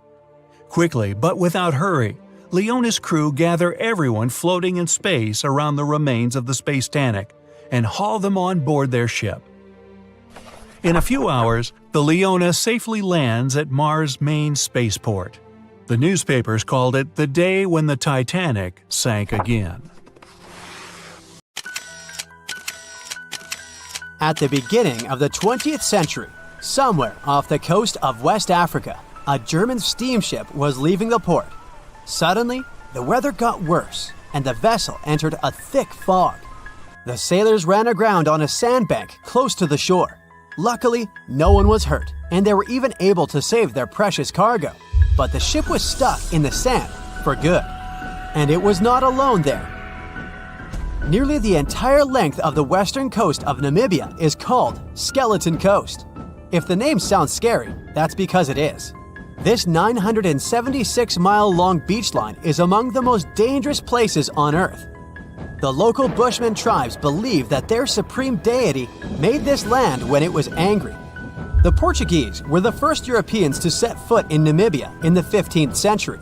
And yep, they didn't like Skeleton Coast either. Portuguese explorers thought this land presented the gates to the underworld. This is the place where the Namib Desert meets the Atlantic Ocean. It might be dangerous, but it's actually beautiful. Plus, it's a UNESCO World Heritage Site. If Skeleton Coast had a PR manager, they would quit on the first day on the job. The area is not exactly tourist-friendly because of its geography and history. Beneath the sand and the waves, there is a secret ocean currently lurking for unsuspecting sailors. It's called Benguela Current. It flows towards the north along the coast of southern Africa. This part of the Atlantic is rich in marine life, but the current's land neighbor isn't that happy with the deal. This arid climate created the Namib Desert, one of the driest regions on Earth. And that marine life I just mentioned? It's sharks. 11 species of them to be exact. And yes, the great white decides to pop by once in a while. So far, we've got a desert landscape, strong currents, and sharks. Not a place for a beachside resort, definitely. But if someone ends up on Skeleton Coast, will they know they're in danger? Don't worry, they will. The beach is littered with wrecks of all sizes and shapes. If you remember that German ship I mentioned in the very beginning, its massive and rusted stern is now sticking out from the desert sand. There are some 500 wrecks in total scattered along the coast, and it's a mixed crowd, from Portuguese galleons centuries old to ships that ran ashore here in the 21st century.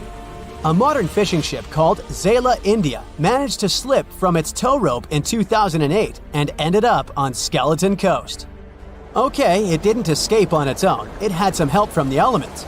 But it's better to be a tourist attraction on a beach than to be broken up for scrap. That's where the trawler was originally going, poor thing. Skeleton Coast's most famous inhabitant, to call it such a place, is the wreck of the Dunedin Star. The British cargo liner ran aground here in 1942. The massive rescue operation that followed reveals why it's so dangerous for sailors to end up here.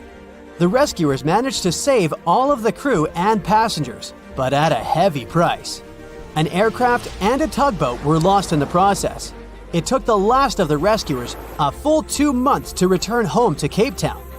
Why, you might wonder? One look at the map of the region reveals the reason. It's an endless sea of yellow, which is the sand. There are so few roads here, so Skeleton Coast is hard to reach by land. There are also legal obstacles. You need a special permit to drive into the area. But the skeletons in the name of the area don't only refer to ships, they also stand for animal bones. Most of these belong to whales and seals. Many animals have adapted to the area, so lions and hyenas roam the coastline in search of a meal. Yeah, now there are hungry lions as well, as if those sharks weren't enough. Other animals with a temporary residence on Skeleton Coast include elephants, cheetahs, leopards, and giraffes. In 1971, the Namibian authorities established a national park here, but except for surfers, after an adrenaline rush, they don't get many visitors. You can understand why. The Namib Desert is the oldest desert in the world, and it's not very tourist-friendly either. Those who travel to the region should pack sunscreen and a warm winter jacket. A weird combo, right? Well, not so much when you think that during the day, temperatures soar over 110 degrees Fahrenheit. At night, the air temperature drops below freezing. What a climate roller coaster! And that's not the final danger. Yep, there's more. Remember how that German ship got lost in thick fog? Yeah, it wasn't a one-off event. Because of the region's climate, fog shows up frequently. Sailors should cover their ears now, but this fog is actually good for wildlife. This is their only source of water in the Namib Desert. Reptiles and mammals have adapted to the harsh climate. They use as little water as possible. Shifting sands, thick fog, strong currents, lions, and sharks. Not the stuff you would put in a tourist booklet, but Skeleton Coast isn't the only beach on Earth you wouldn't want to spend your vacation on. I will take you to Cape Tribulation in Australia. The area covers some 48 square miles in the northwestern part of the continent. And no, the area is not as dry as Skeleton Coast. It's part of the Daintree rainforest. You could say that here, it is the rainforest, not the desert that meets the ocean. The beach at Cape Tribulation is straight from a postcard. But looks can be deceiving. Australia? Probably sharks. No, crocodiles are out here to get you if you decide to go for a dip in the sea. There are saltwater crocodiles that the locals call salties. Well, that's a cute nickname for such a dangerous reptile. And it's not just them. The wildlife seems to have a beef with visitors. From October to June, the waters around Cape Tribulation are full of box jellyfish. Their venom affects the human cardiovascular system. When touched by a jellyfish out at sea, swimmers won't have enough time to reach land for help. Vinegar helps neutralize the sting, so you might want to keep a spare bottle in your luggage. Crocodiles and jellyfish sound dangerous, but there's one more animal you should look after.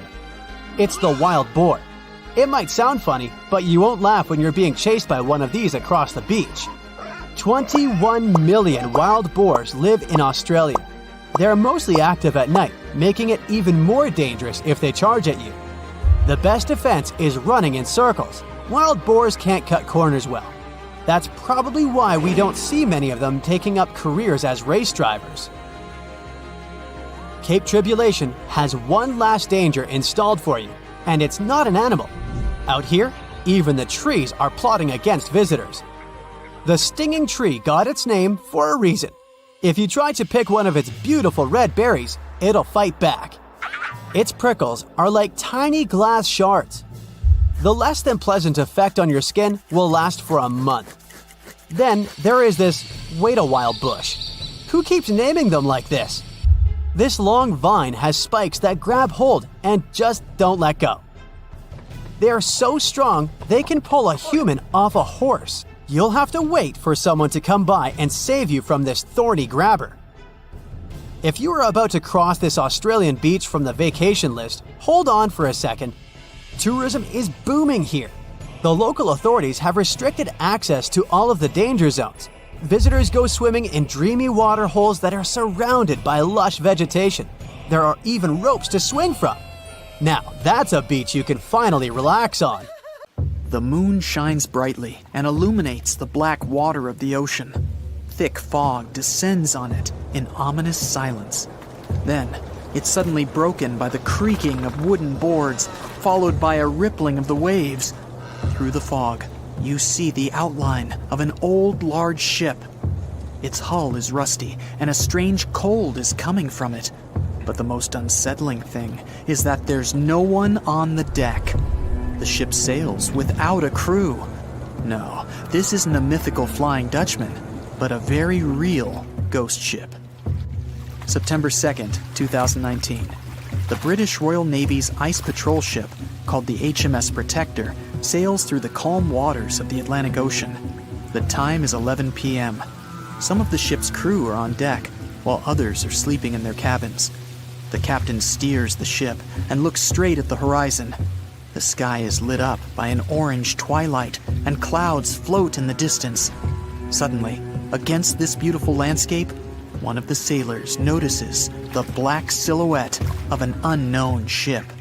The captain slows down and steers the ship a little closer to the mysterious vessel. This is an old cargo ship, 250 feet long. Attempts to contact the crew members lead to nothing. It seems the unknown boat is floating in the ocean by itself. There's no one on board, at least, no one alive. The deck of the ship creaks from rocking on the waves. The sun sinks below the horizon, and it gets dark. The ship looks terrifying. British sailors don't dare to climb on that strange deck. They take a photo, post it on the internet, and sail away. Many people on the internet will assume the sailors met a real ghost ship. 5 months later, we're in the village of Ballycotton in County Cork, Ireland. A local leaves the house early in the morning to go for a daily run. Music in his headphones, fresh cool air, and a scenic route are ideal conditions for a good workout. The jogger runs along the road on the coast of the Celtic Sea. There was a strong storm last night, and now the sea looks calm. The man runs along the top of a low cliff and notices a huge vessel. An old rusty cargo ship 250 feet long lies on the beach, right among the rocks. No people on board. It seems the ship has been here for ages, but the local is sure this vessel wasn't here yesterday. A little later, it turns out this is the same ship that the sailors from the HMS Protector saw 5 months ago, thousands of miles from this place. The cargo ship, called the Alta, was built in 1976. Nobody knows who used it all this time and for what purposes. It's only known that in 2017, the ship was purchased by a new owner and marked with the flag of Tanzania. It's important to say that almost all cargo ships are equipped with AIS, Automatic Identification System, which is needed to track ship movements in the ocean. Since 2015, something strange started happening with the Alta's AIS.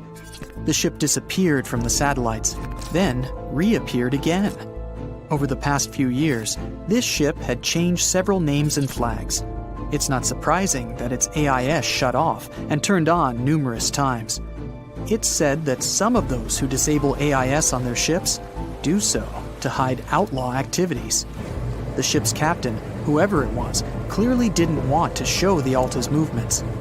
As AIS showed in 2017, the ship had sailed near Greek port cities.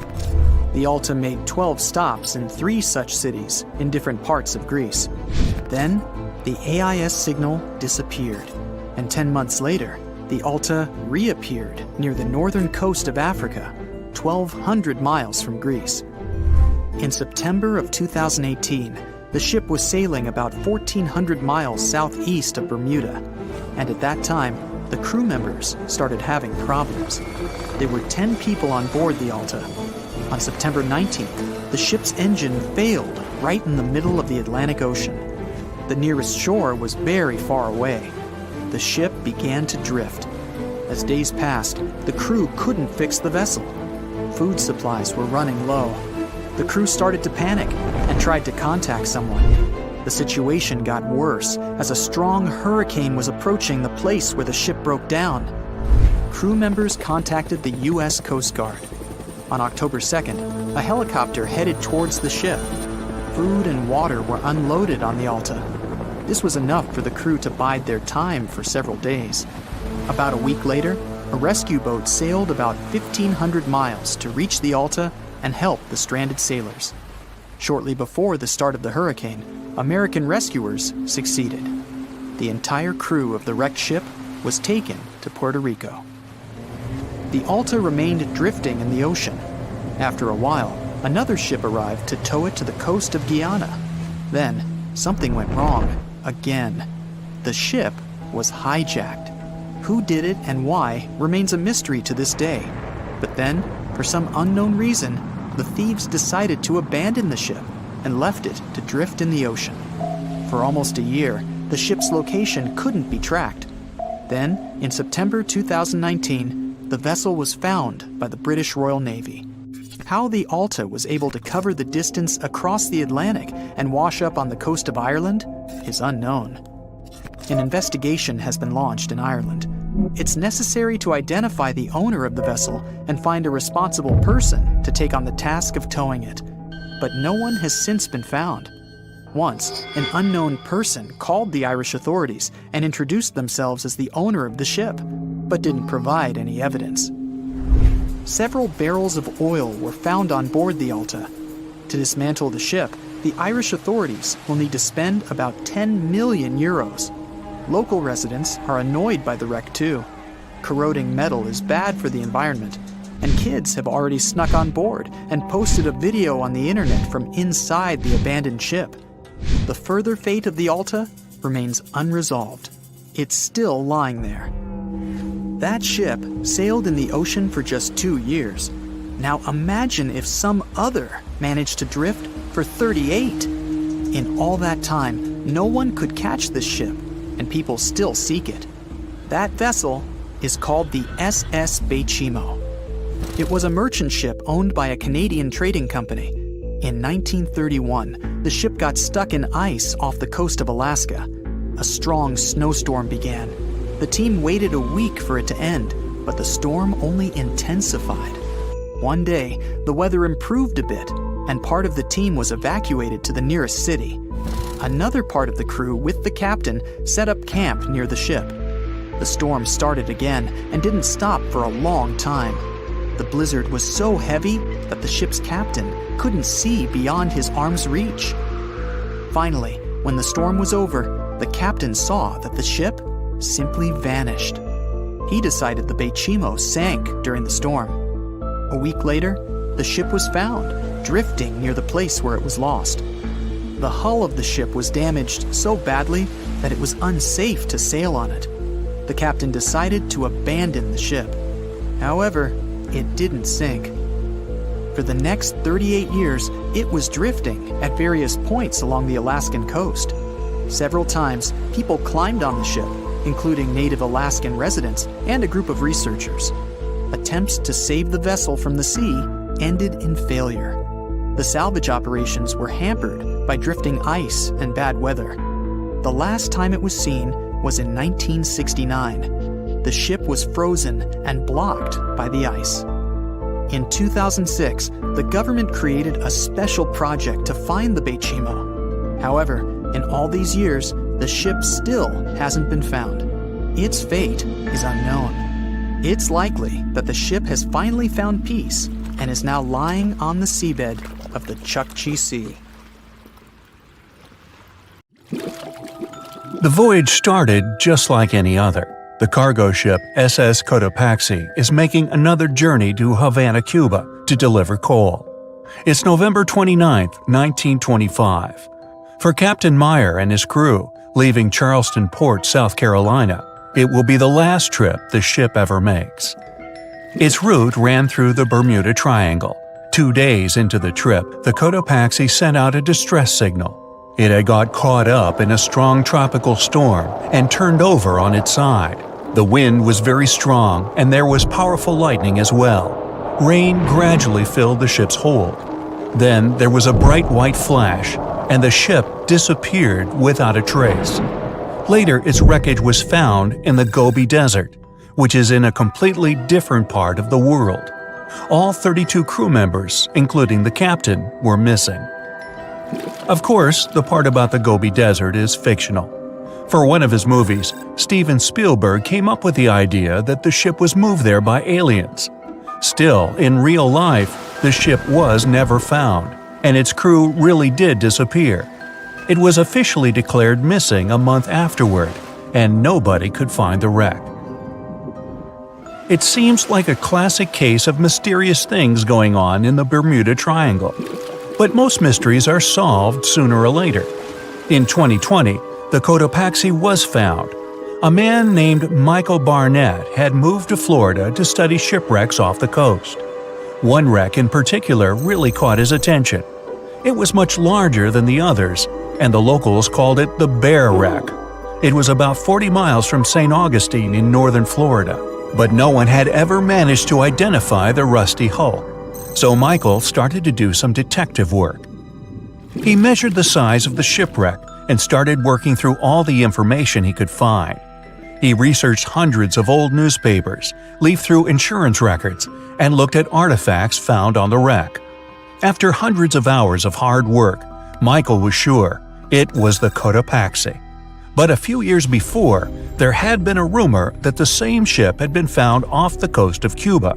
The Coast Guard found the wreck of a cargo ship about the same size that looked a lot like the one lost in 1925. Michael was sure they were wrong, so he teamed up with some science journalists and kept investigating. Soon they discovered something that seemed to confirm Michael's belief. Divers found brass valves with the letters SV on them in the wreckage of the ship. Michael suggested these initials referred to Scott Valve Manufacturing Company. The headquarters of this company was in Michigan, not far from where the Cotopaxi had been built. The company had probably supplied parts for the Cotopaxi. So the puzzle seemed to be solved. The Bear Wreck was really the missing cargo ship. But Michael still needed to work out why the ship had sunk. Did something mysterious really happen to the Cotopaxi in the Bermuda Triangle? Later, Michael found the testimony of the ship's carpenter among some old papers. The carpenter claimed that the hatches covering the coal on the ship had been in a terrible condition before it sank. Repair work on the covers wasn't finished before the crew got the order to sail to Cuba. So if the hatch covers were still broken during the trip, water could have easily gotten on board. This water probably flooded the hole during the tropical storm. This was the real reason why the Cotopaxi went down. There was really nothing mysterious about it. It was just a mistake made by ordinary people. But this is just one example out of dozens, or even hundreds, where ships and planes have gone missing in the Bermuda Triangle. We still can't explain some of these incidents. It seems like there really is something weird going on there. One of these strange events happened in 1948. A passenger jet was headed for Miami from San Juan, Puerto Rico. It disappeared in the same area as the Cotopaxi. The 32 people on board vanished without a trace. The weather was clear throughout the flight, but experts think that when the plane was about 50 miles from the coast, it could have been hit by a strong wind that knocked it off course. Years later, a similar plane was found in the area of the Bermuda Triangle, but because no one could work out the registration, it was impossible to say for sure if it was the same one. Something even stranger occurred not long before, in 1945. 5 planes went missing all at the same time. Some trainee pilots were practicing their navigation skills, but when they'd finished, it seems they couldn't find their way back home and disappeared. Many people assume they just ran out of fuel. This seems likely, but still, the circumstances were really strange. The trainees were being supervised by an experienced pilot who had 2,500 hours of flight time. He would never have let a group of newbie pilots get that far away from their base. Even now, people still debate what could have happened.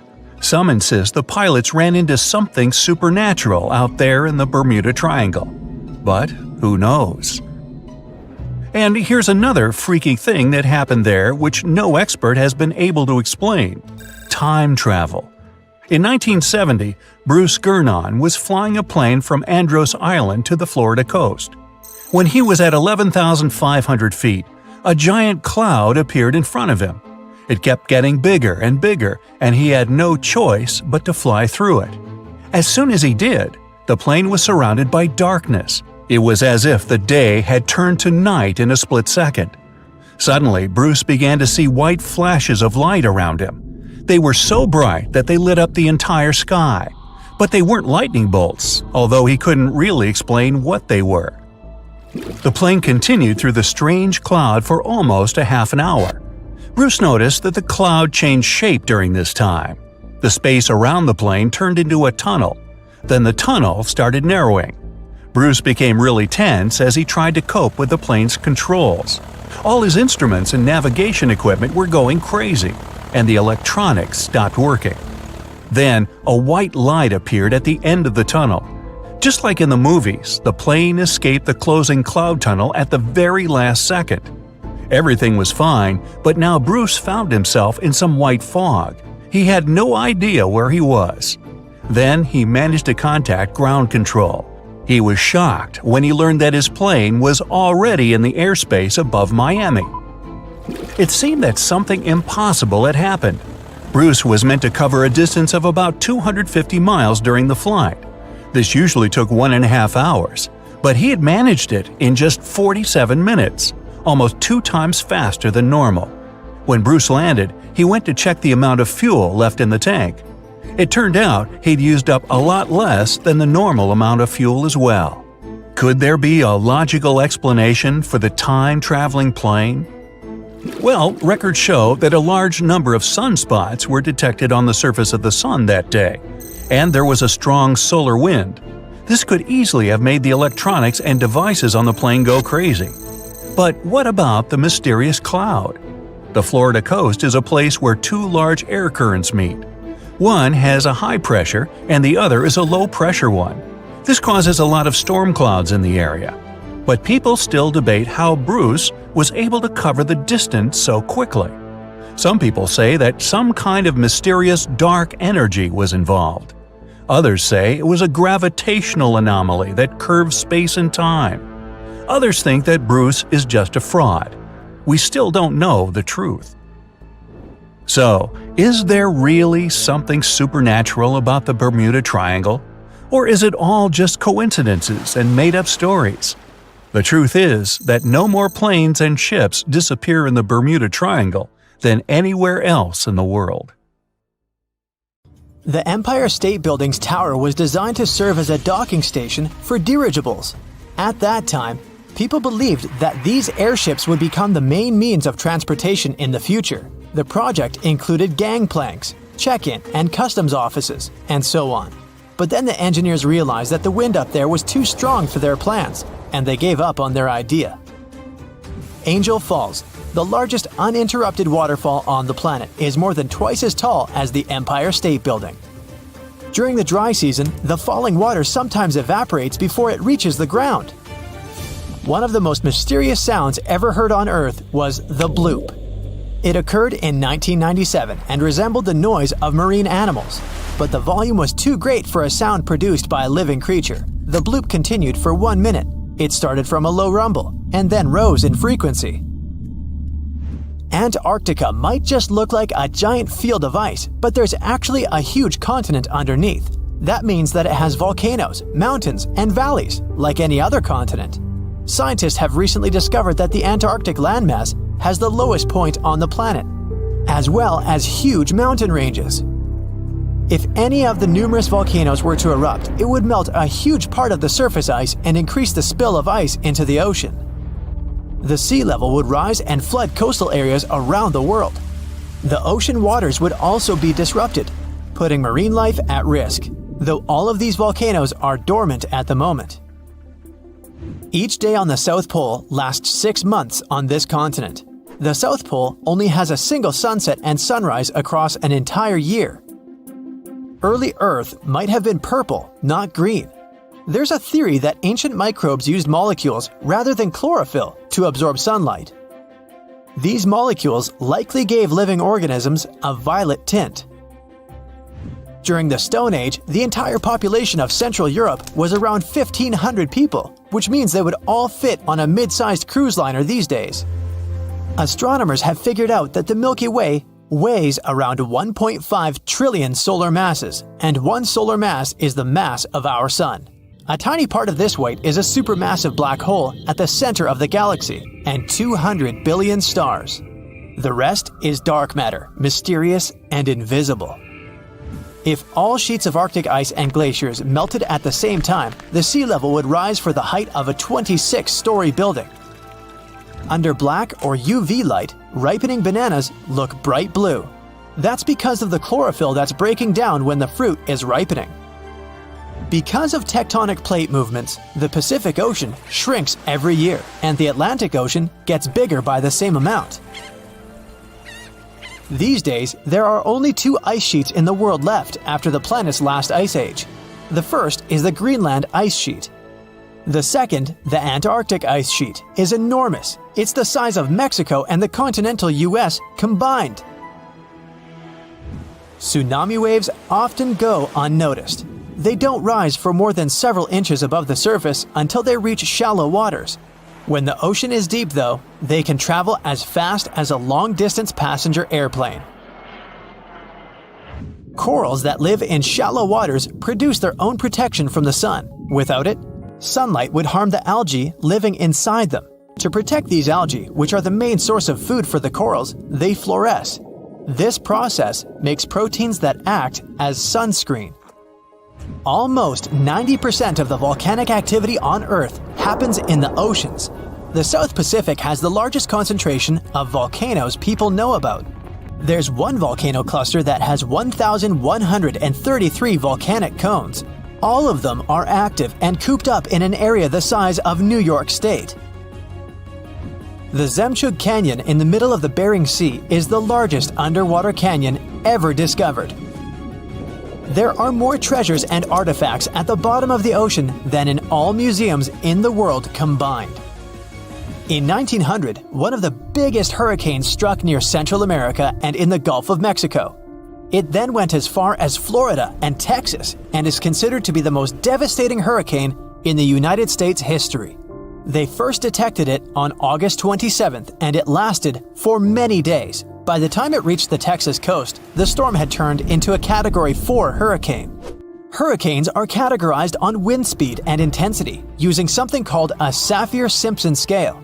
There are 5 different categories from 1 to 5, with 1 being the weakest and 5 being the strongest. The people of Galveston had less than 4 days to prepare for the arriving storm that even stretched out to Oklahoma and Kansas. The Great Hurricane then made its way to the Great Plains and turned towards the Great Lakes, New England, and reached southeastern Canada. The storm was so bad that more than 3,600 homes were damaged, even though they were sturdy enough to withstand the storm. Given the population numbers back then, it was equivalent to hundreds of thousands of houses destroyed, if not millions. Spotted Lake, Canada. They call it the most magical spot in Canada. In winter and spring, this is just a regular lake that looks like any other, but try going there in the summer when the water starts to evaporate. It'll feel as if you've entered a different world, a polka-dotted landscape with blue, green, and yellow spots. Over the summer, there are over 300 pools there, and they all look magical. Over the centuries, people believed each of them had different healing properties. Oh, and the explanation for the vibrant colors is pure science. Each of them has a high concentration of different minerals. We live inside the sun. Its atmosphere stretches far beyond its visible surface, and even though Earth is 93 million miles away from the star, it's still within reach of the sun's atmosphere.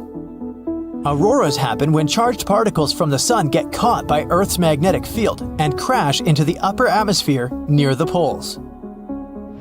Our planet is gradually slowing down the speed of its rotation. It happens at an unhurried pace of 17 milliseconds per 100 years. Because of this, our days are becoming longer, and still, only after 140 million years, a day on Earth will last 25 hours. Earth's southernmost continent, Antarctica, is only the 5th largest one, but it contains almost 70% of the planet's fresh water and 90% of the world's ice. Antarctica is also considered to be a desert. Lots of rocks on Earth have a Martian origin. Scientists analyzed the chemical content of some meteorites found in the Sahara Desert, Antarctica, and other places. It turned out that these rocks had arrived from the Red Planet. The largest sandcastle in the world is located in Denmark. 30 sand sculptors who created it used more than 5,000 tons of sand.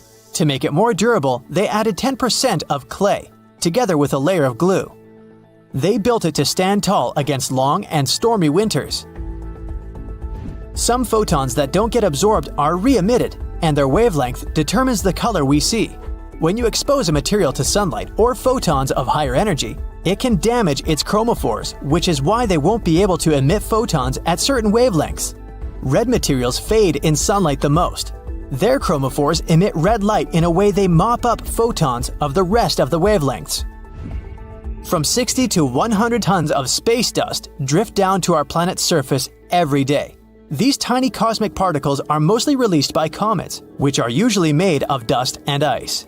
When the sun turns this ice into vapor, the remaining dust travels down to Earth. My, it's wet out here. In 2016, scientists decided to study the widest part of the Atlantic Ocean between Africa and South America. It's kind of lonely there. They went days without seeing a single plane or ship. It was mostly just dolphins and whales swimming by.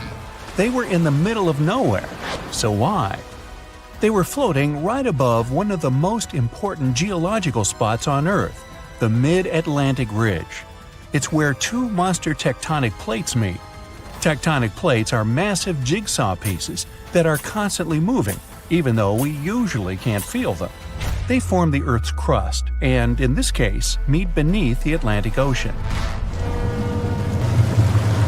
The researchers floated over the ridge and dropped down some instruments that detect waves, earthquakes, and other vibrations. A year later, they came back to collect the results. At first, the goal was to learn more about the history of the two plates. But the instruments picked up a whole lot more than that. They found out some stuff about the future, too.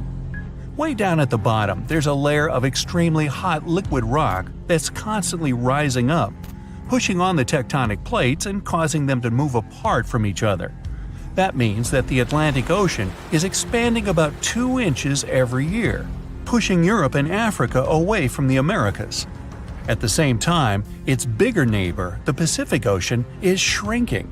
It's the biggest ocean, right now, with a huge area that's around 30% of the Earth's surface. Its average depth is 13,000 feet and is home to the famous Mariana Trench, the deepest spot in any ocean.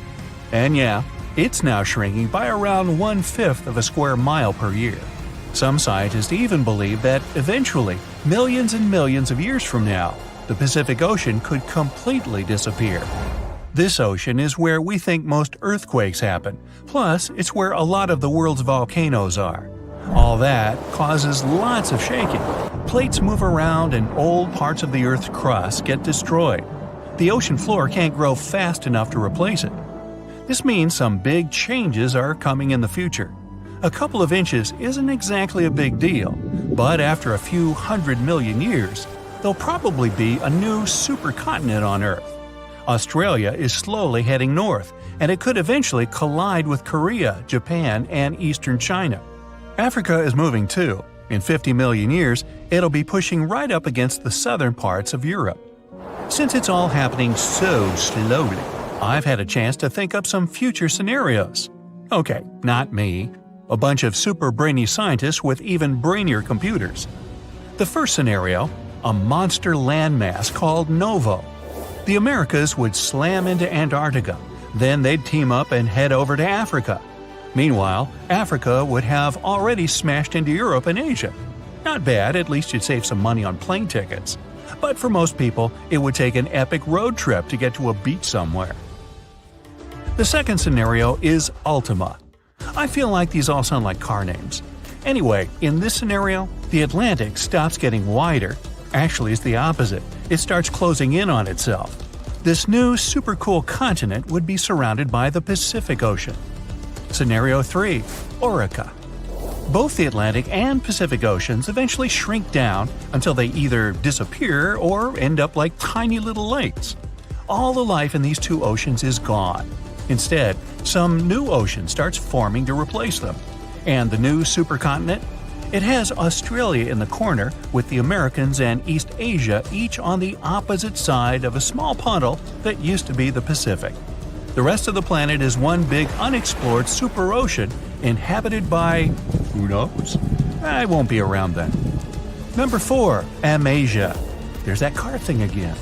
This one predicts Africa, Australia, and all the continents except Antarctica start moving north. Sorry, Antarctica, even planet Earth keeps forgetting about you. Better luck next time.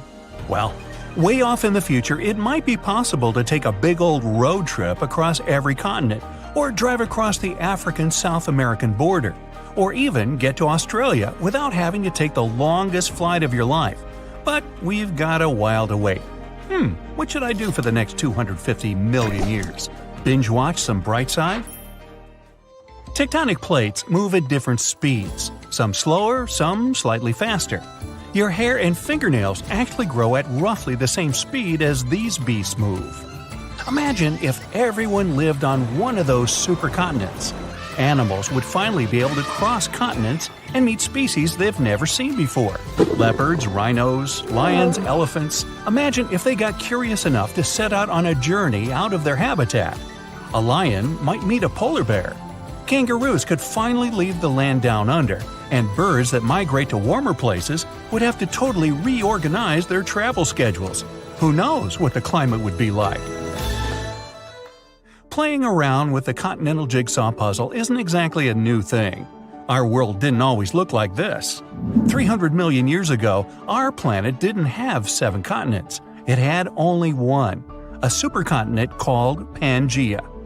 Pangaea was surrounded by only one ocean.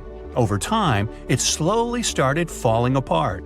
At one point, South America, Antarctica, Australia, and Africa were one unit, and North America and Eurasia were another. Over time, these continents also splintered off, each heading in its own direction. Scientists have discovered many similar plants and animal fossils on continents that are separated by huge oceans. Even when you just glance at a map, you can see how Africa and South America look like two massive puzzle pieces that fit together perfectly. When you look at all the oceans and seas on a map, it may look like they just flow right into each other, like there's only one big ocean and people gave different names to different parts. You wouldn't think that if you've ever been to the place where they meet. The Atlantic and Pacific have a strict border that looks like an invisible wall separating two completely different worlds. You can clearly see different colors and waters, and they don't mix. Of course, there's no wall or any actual physical border, but not all water's the same. The Pacific and Atlantic have different densities, amounts of salt, temperatures, and a whole bunch of differences. The borders that separate two bodies of water are called ocean clines. The line you see dividing the Atlantic and Pacific Ocean is mostly caused by different salt levels. This is what layers of water with different salt levels look like. It's like they're separated with cling film, each one with a different color because it has different things growing in it. To see a clear, noticeable border, one sea or ocean has to be a whole lot saltier than the other. Want to get active and use up all the salt in your house? Pour some colored salty water or seawater into a glass bowl. Then add fresh water on top. Voila! The Pacific Ocean is the less salty one. That's because there are loads more rivers flowing into it. Heavier liquids are heavy, so they should sink to the bottom. But then, why is the border between the Atlantic and Pacific a vertical line and not a horizontal one? First, the difference in density of these two salty beasts may be enough to stop them from mixing, but it's not really enough to send one of them to the bottom with the other floating above it. There's another reason, and it's all about the Earth spinning around. Say you're flying from Chile to New England. If you fly straight north, by the time you get there, the Earth will have turned a bit, and you'd be nowhere near your destination. To get to the right place, the pilot needs to fly in a bit of a curve. That's sort of the same reason that currents move around in different directions. The currents in the Atlantic and Pacific Oceans move away from each other, so they don't really mix at their border, even though they're both just water. Confused? Yeah, me too.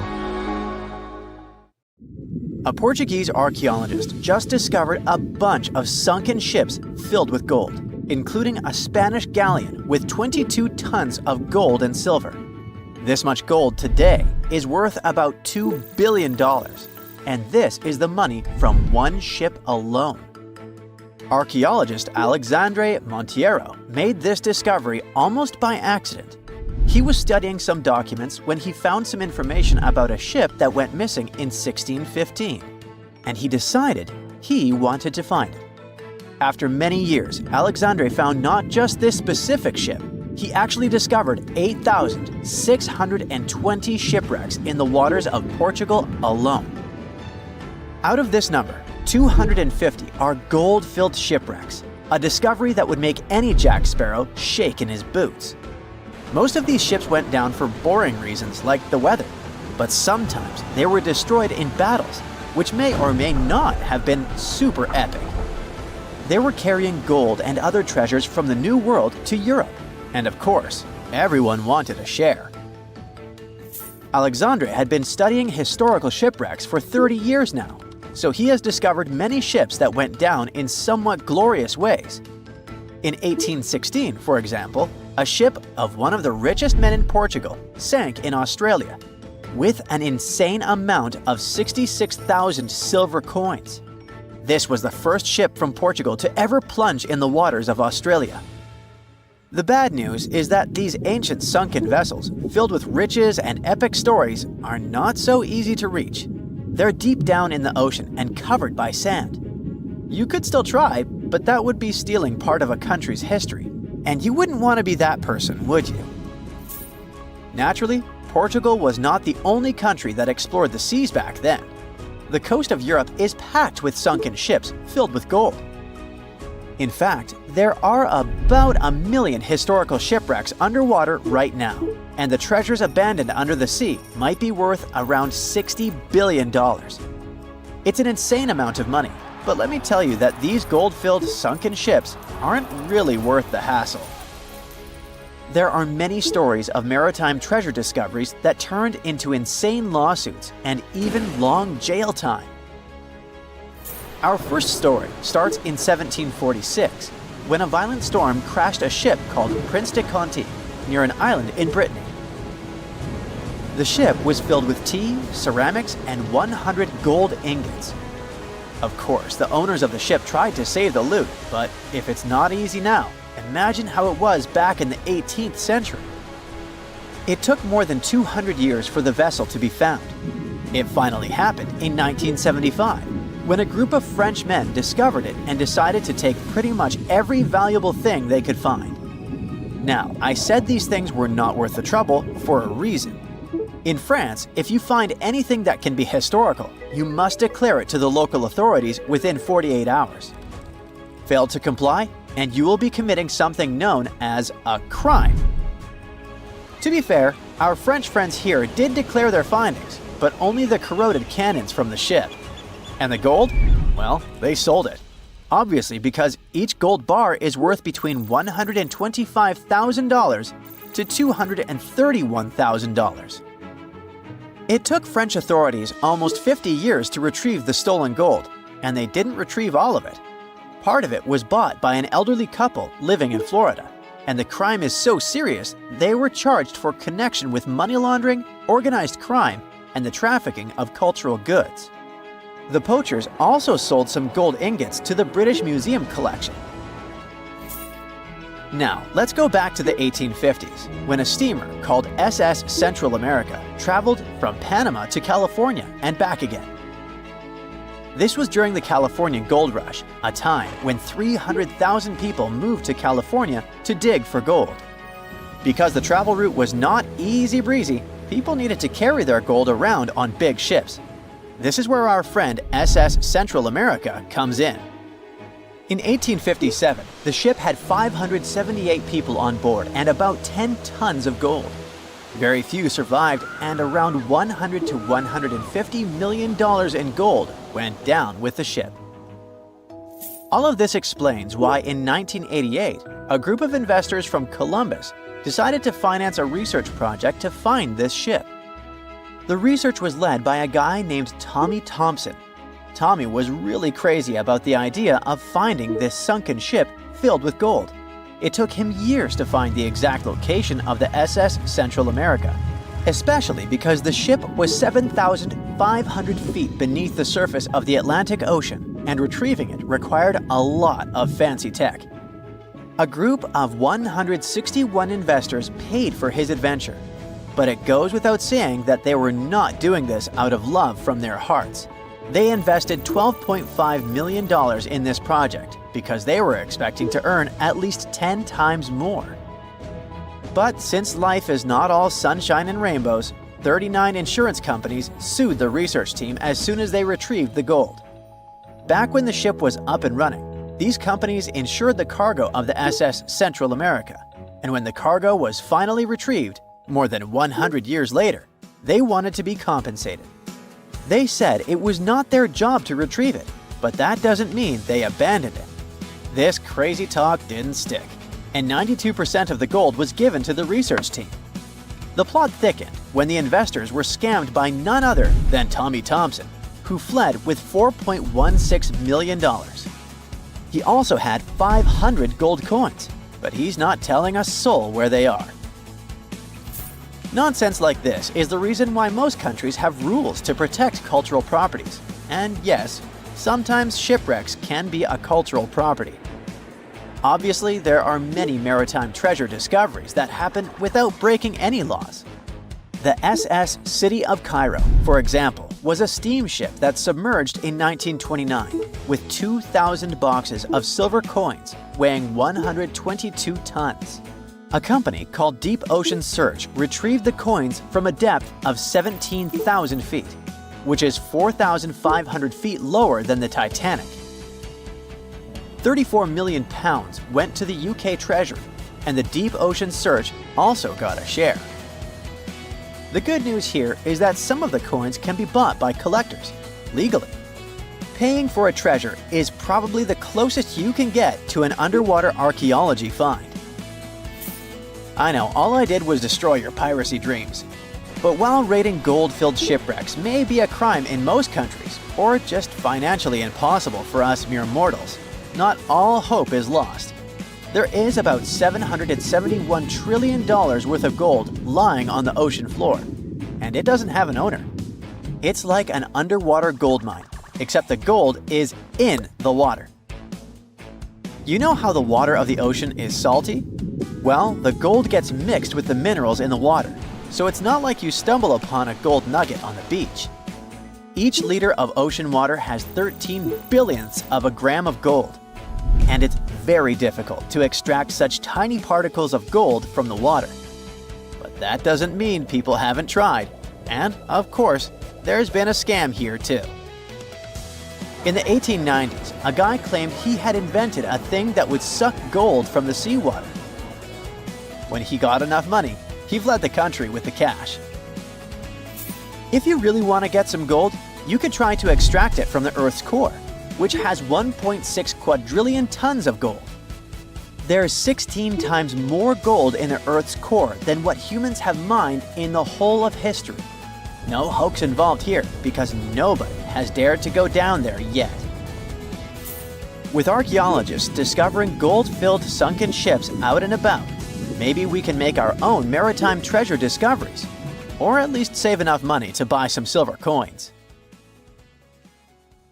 A ship filled with gold and other treasures worth over $13 million was found in the middle of the Namibian desert after almost 500 years. The worker who found it was actually looking for diamonds, but ended up with something way more valuable for history. There were some blocks of copper, some wood, pipes, and elephant tusks. The miners called for an archaeologist, who soon realized it wasn't a disturbed beach like they thought, but a shipwreck. All evidence showed that it was a Portuguese trading vessel, Bom Jesus, that went missing in the 16th century. Experts believe it was a special kind of ship that was bigger, stronger, and better than older ships from Portugal and Spain. These ships were built to take Portuguese explorers on long trips to distant places like India, China, and Japan, and come back with tons of cargo. The Bom Jesus was likely carrying treasures from Lisbon, Portugal to western India. But it looks like on its way around the southern tip of Africa, near Namibia, a big storm pushed the ship too close to the shore. The ship hit a rock, tipped over, and broke apart, sinking into the ocean. Archaeologists found treasure from the captain's chest under the water, which probably fell out when the ship's wooden hull broke. They also found pieces of the ship scattered along the shore, likely from the violent storm and later by construction in the area. The storm must have been very fierce, but they didn't find many bones, which means most of the crew may have survived or were lost at sea. The ship was split into 3 sections and incredibly well preserved, thanks to the thick layers of sand that covered it and prevented rot. Archaeologists who studied the wreck discovered over 40 tons of cargo. There were cannons, swords, blocks of metal like lead and tin, fabrics, and tools that sailors used to navigate the stars while traveling across the ocean. The most exciting discovery was 1,845 copper ingots, weighing as much as 16 to 17 tons altogether. Those copper ingots, or pieces of pure metal, are still in great condition because the hull of the ship and layers of sand protected them from ocean water. The scientists even managed to read the trademarks on them on site and learned they were made by a super wealthy German trading company. There were also more than 2,000 shiny gold and silver coins from different countries, and 105 enormous elephant tusks weighing about 2 tons. The tusks were likely supposed to become luxury items, like jewelry or carvings at the destination. Archaeologists took some DNA samples from the tusks and found that they came from West African forests and savanna elephants. Researchers were lucky that the ship was found in a restricted diamond mining area.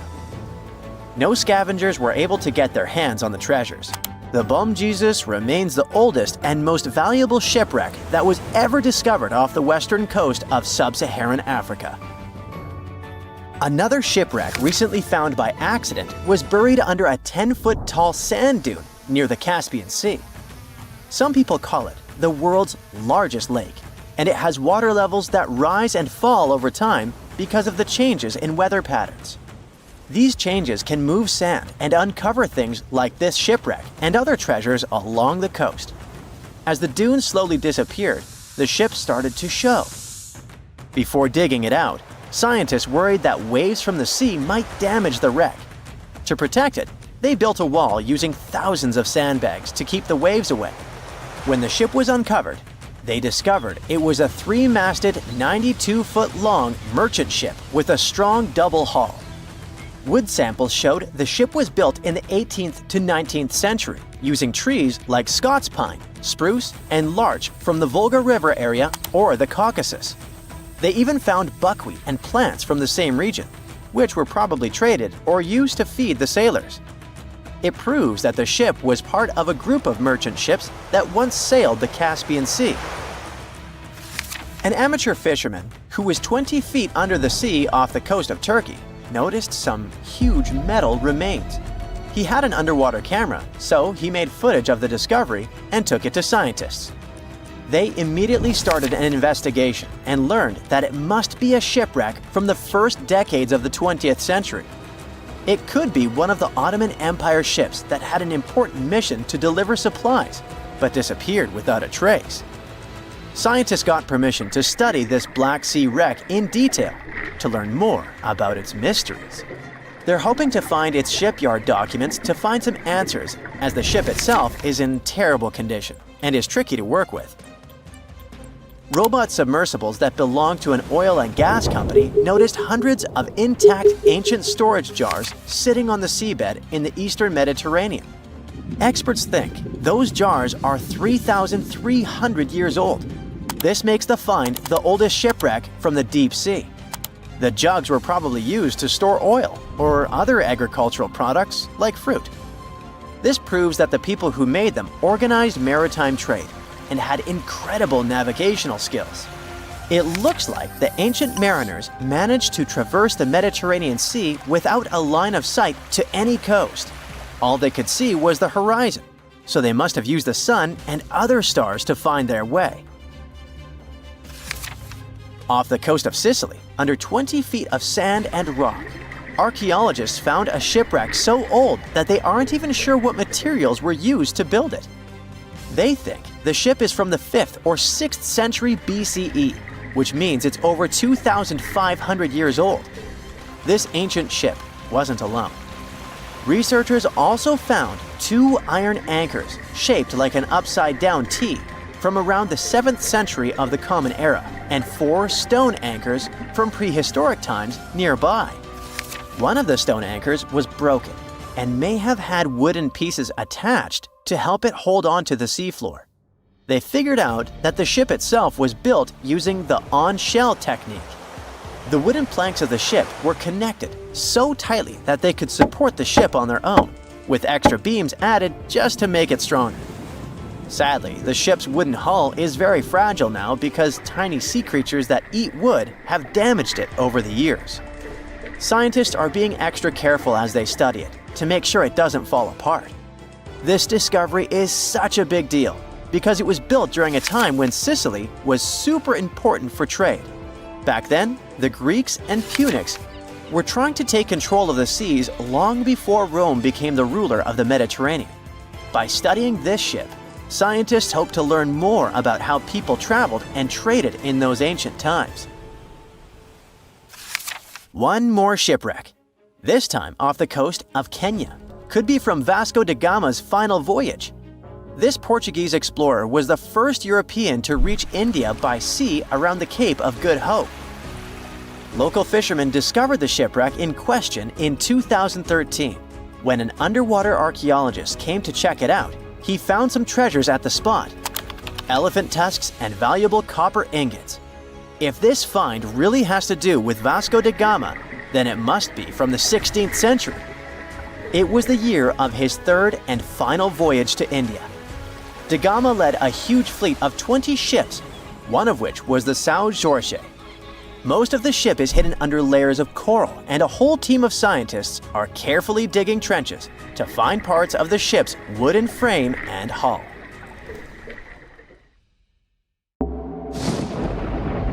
There's a ship drifting somewhere in the ocean without a crew.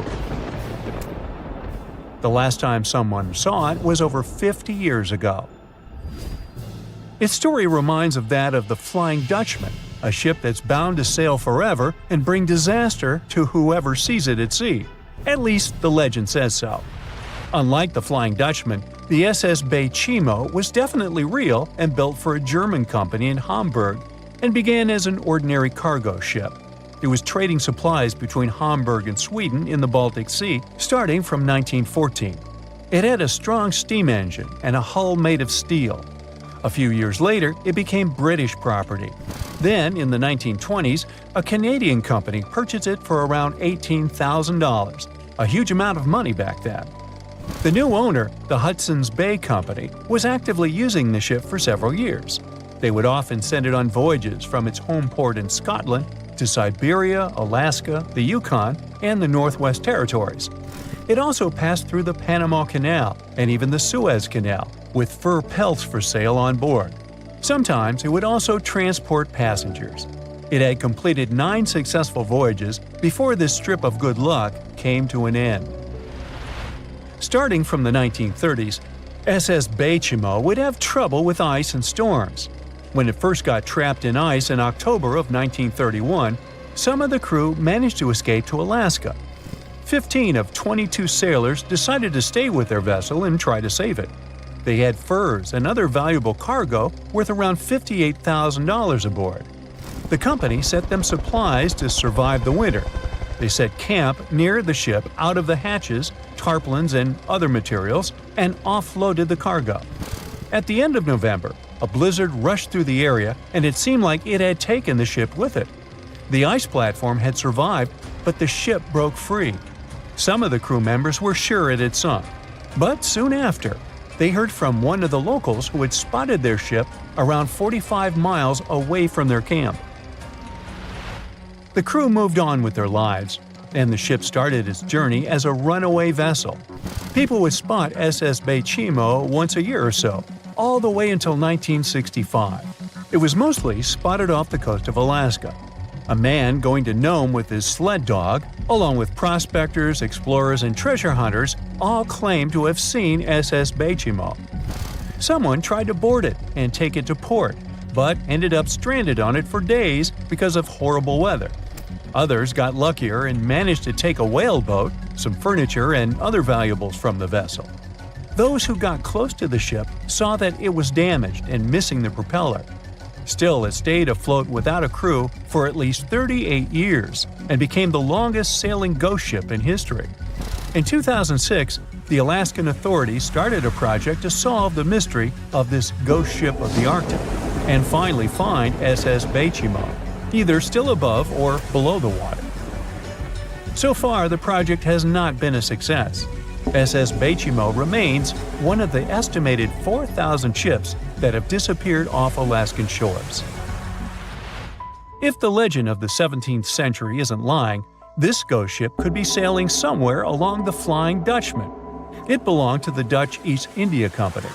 Its captain managed to do the impossible for that time and sailed from Holland to Indonesia in only 3 months. They said he was flying over the sea, and some evil tongues explained that he had made a deal with evil forces to achieve that. Once the ship was sailing back home, its captain and crew disappeared without a trace. There are many versions of what happened to it. One of the first ones said it had tried to enter port at the Cape of Good Hope, got in a terrible storm, and sank as there was no captain to save it.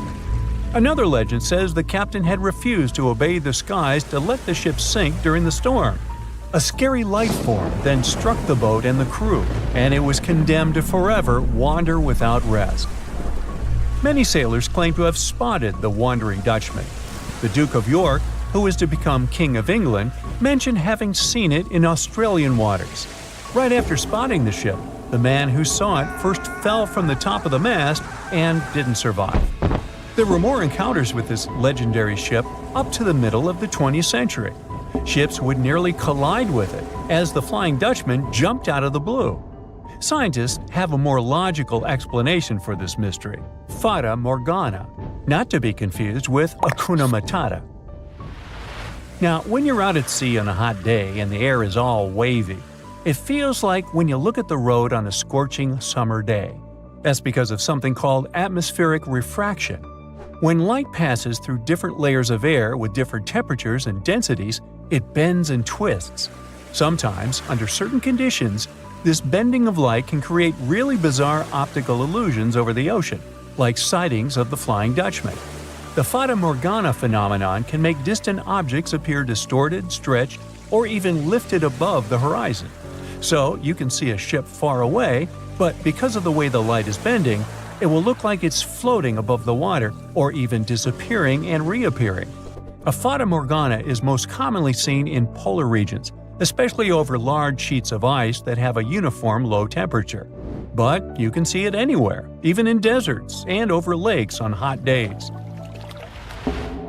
The first stories about ghost ships go all the way back to ancient Greek and Roman mythology. One of the most famous ghost ships in history is the Mary Celeste. This brigantine was traveling from New York City to Genoa and was fully stocked with provisions, but missing a crew when it was discovered in the Atlantic Ocean in 1872. The crew's personal belongings were also there, completely undisturbed. The final entry in their log was made 10 days earlier. We still don't know what happened to its crew, and the ship has inspired many spooky stories and legends. The Lady Lovibond was another legendary schooner that is believed to have been wrecked off the coast of Kent in the middle of the 18th century. The story tells that the ship's captain, Simon Reed, had just got married and took his bride on board for a celebratory cruise, despite the superstition that it could bring bad luck. They were on their way to Portugal when the first mate, who is also in love with the captain's new wife, went mad because of jealousy, attacked another crew member, and then took over the wheel and steered the ship straight into the dreaded Goodwin Sands. No one aboard survived, and the schooner is said to reappear as a ghost vessel every 50 years. In present times, many vessels become abandoned and turned into ghost ships intentionally. There are thousands of them floating in U.S. rivers, lakes, channels, and coastal waters. Some people lose their boats in storms and other extreme weather. Others have to abandon their boats because maintaining them can cost 10% of the boat's price. Plus, docking a vessel can add up to several $1,000s every year. Most boats have been made of fiberglass, so an owner can't just recycle them as scrap metal.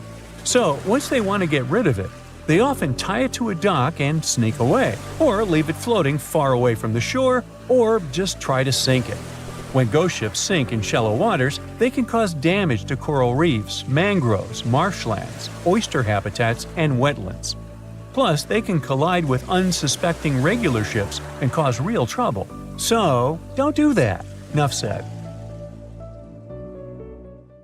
Strange things occur in the cold waters of Antarctica. One of these things happened to a ship called Jenny. It was a small schooner whose history began in 1822. The boat and its crew set sail and disappeared a year later.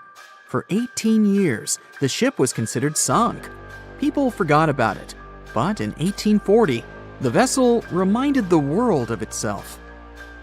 That year, the whaling ship Hope sailed through the Drake Channel in Antarctica. The crew members noticed a ship among icebergs.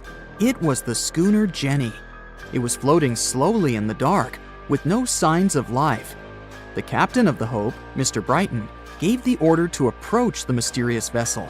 They thought it was some creepy ghost ship, but as they came closer, they noticed crew members on the deck. The sailors of the Hope called out to them, but received no answer.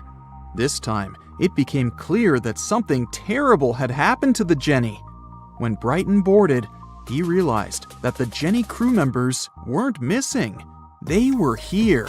Frozen people stood like statues. Brighton went down to the lower deck and found the captain. He was sitting frozen at the table, holding a pen.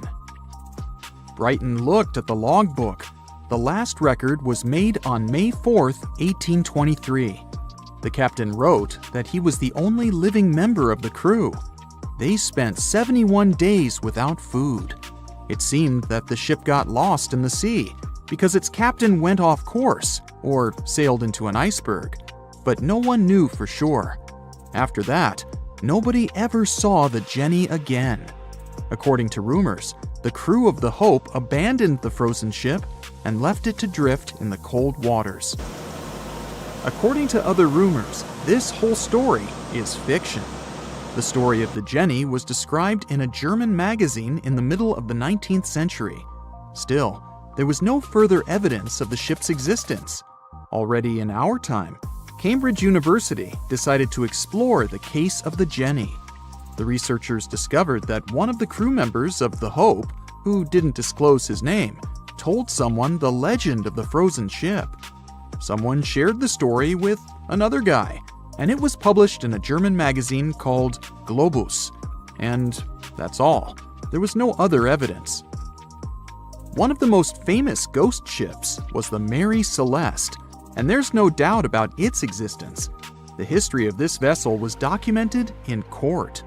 People wrote about it in newspapers, but the most exciting thing is that the ship continued to be used even after 10 people disappeared from its deck. The history of the Mary Celeste began in Canada in 1861. When it was first built, the ship was called the Amazon. It changed captains several times, and it also hit some rocks. The boat was sold, bought, then sold again, repaired, and sailed under the name Mary Celeste.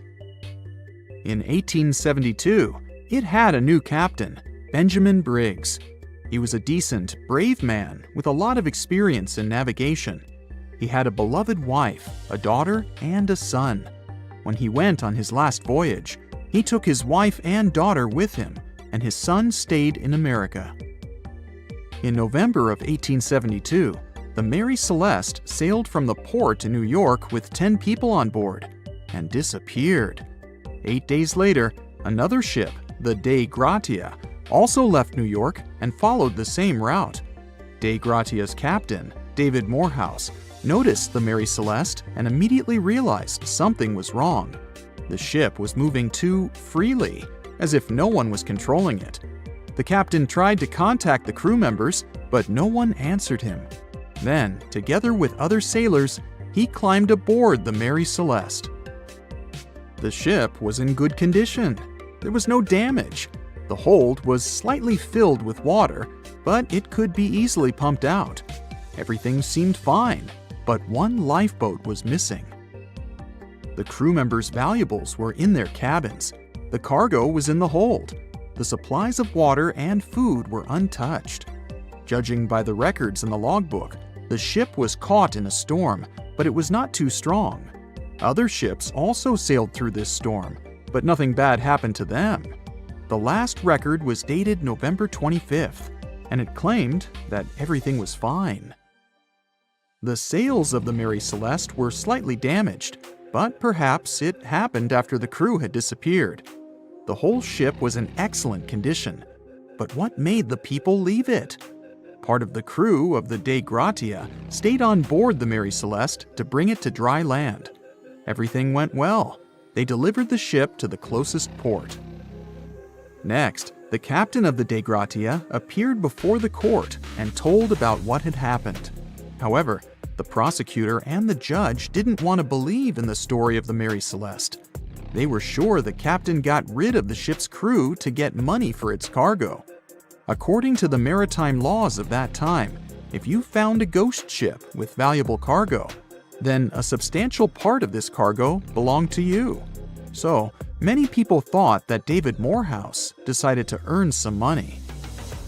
This version seemed to be more valid than the one about the mysterious disappearance of 10 people. Fortunately, no one accused the captain of committing a crime. They thanked him for his service and gave him a monetary reward. However, his reputation was damaged, which greatly affected his career, as many believed he attacked the crew of the Mary Celeste.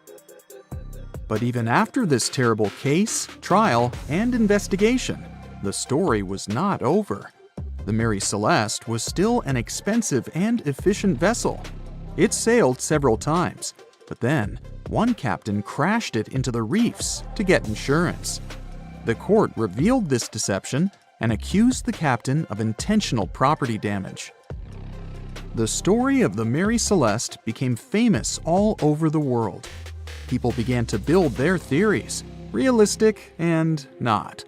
Someone believed the ship had sailed through the Bermuda Triangle, but this version was quickly refuted, as the route of the Mary Celeste passed thousands of miles away from the Bermuda region.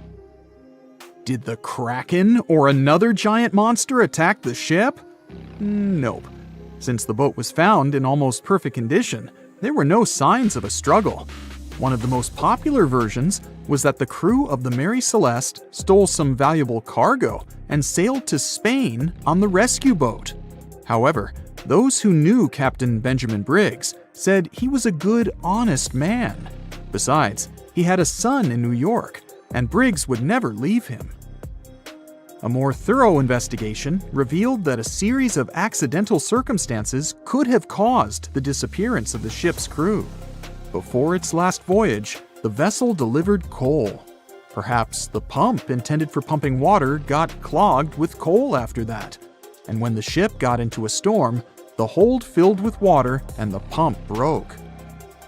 The captain couldn't understand the amount of water because numerous barrels in the cargo hold blocked the view. Benjamin Briggs assumed it was dangerous to stay on the ship during a storm, so he evacuated with the passengers on a lifeboat. Perhaps they were close to land and decided to sail there, but the storm intensified and overturned the boat. Also, one record in the log journal said that the chronometer was faulty. It was a device that helped to determine your location at sea using longitude. Briggs got lost and didn't know which way to sail. The storm was strong, and he couldn't determine whether the ship would sink. Perhaps Briggs decided to leave the ship in a rescue boat when he saw the coast of the Azores. The uniqueness of this ghost ship case is that, unlike many others, you can investigate it yourself. There's a lot of information about the Mary Celeste on the internet. There are documentaries and research articles. Perhaps you'll be able to notice something that others haven't seen. and solve the mystery of the disappearance of 10 people. No matter what happens, don't stop! We almost got it! 2 treasure seekers are digging frozen ground in a cornfield at night. It's raining hard, lightning is flashing, but these 2 guys keep working. And now the shovel hits something solid. No way! A treasure chest! They start digging faster and find a piece of a ship's engine. What the? Far from the seas and lakes, somewhere under the fields of Kansas City, they found a giant sunken ship. How is this possible? Now you'll see. Some people spend their lives searching for shipwrecks with treasures underground. One of them is explorer David Hawley. He's been looking for such ships far from the seas, rivers, and oceans for many years. He does this because he likes the feeling of adventure. The holds of these ships may contain chests of gold, antiques, and artifacts. And you can get a lot of money for them. David says you don't have to go into the ocean to find a sunken ship. They may be lying in your backyard. But why do ships end up buried underground among fields, farms, and plains? Let's find out using the example of steamboat Great White Arabia. According to old records, the newspaper clippings, this ship had been carrying about 200 tons of treasure before it sank in 1856. Many rumors and local legends said the ship was lying underground a few miles northeast of Kansas City. It was there because people deliberately altered the riverbed and channels of the Missouri River in the second half of the 19th century. They artificially brought the shores closer to each other. They narrowed the river to increase the flow's speed so boats could sail much faster. In the 19th century, steamboats were the most popular means of transporting passengers and goods. Before railroads, they extended the western border across the Mississippi and Missouri rivers and brought supplies to people. That's why it was so important to increase the speed of their movement. So, on September 5, 1856, Arabia was sailing along such an estuary. It came across a snag sticking out of the water. A piece of log quickly flooded the ship. Fortunately, all passengers were evacuated.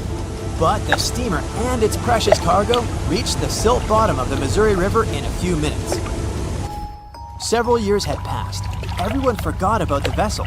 During this time, the course of the Missouri River had changed.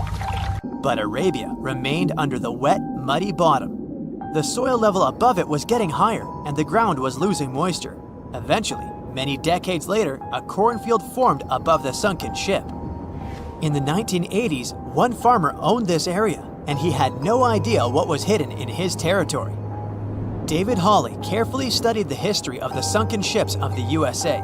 He knew that hundreds of steamers had gone underwater all over Missouri, but most of all, he was interested in Arabia, as there were rumors that it was filled with gold and other valuable things. The territory of cornfields in Kansas was vast, but David Hawley knew how to search properly.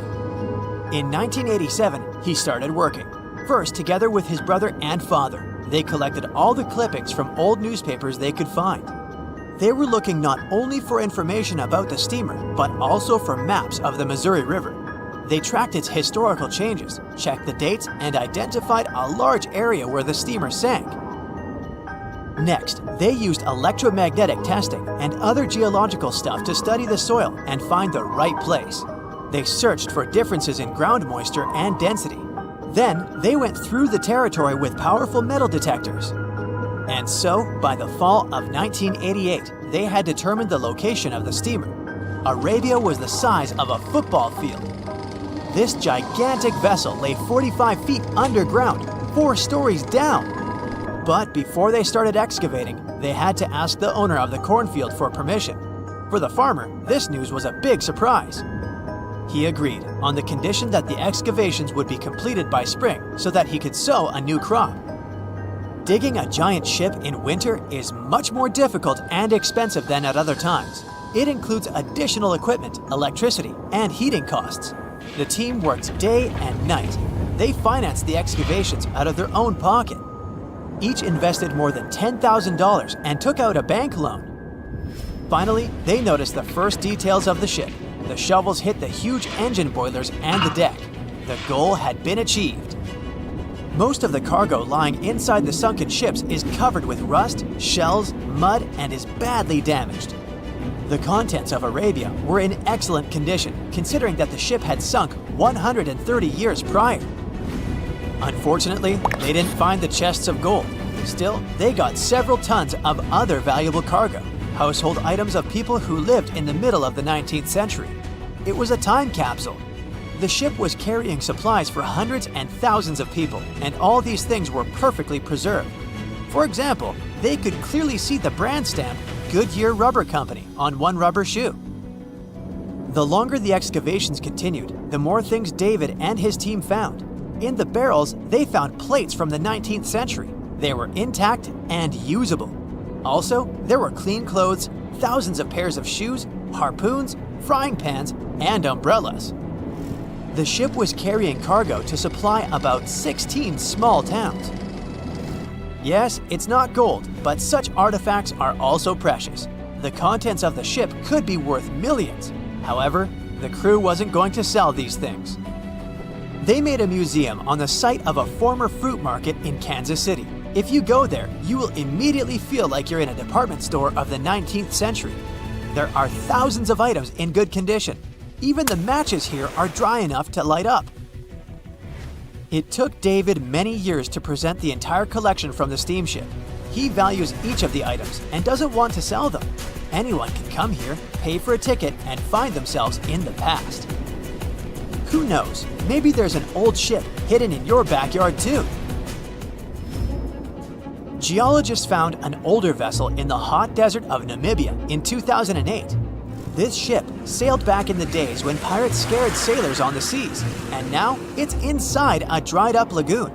The ship sailed from Lisbon in 1533 and disappeared with the crew near a small diamond mining town. After almost 500 years, the hull had been badly damaged. Only the carcass of the ship remained, but the treasure hidden inside the vessel stayed intact.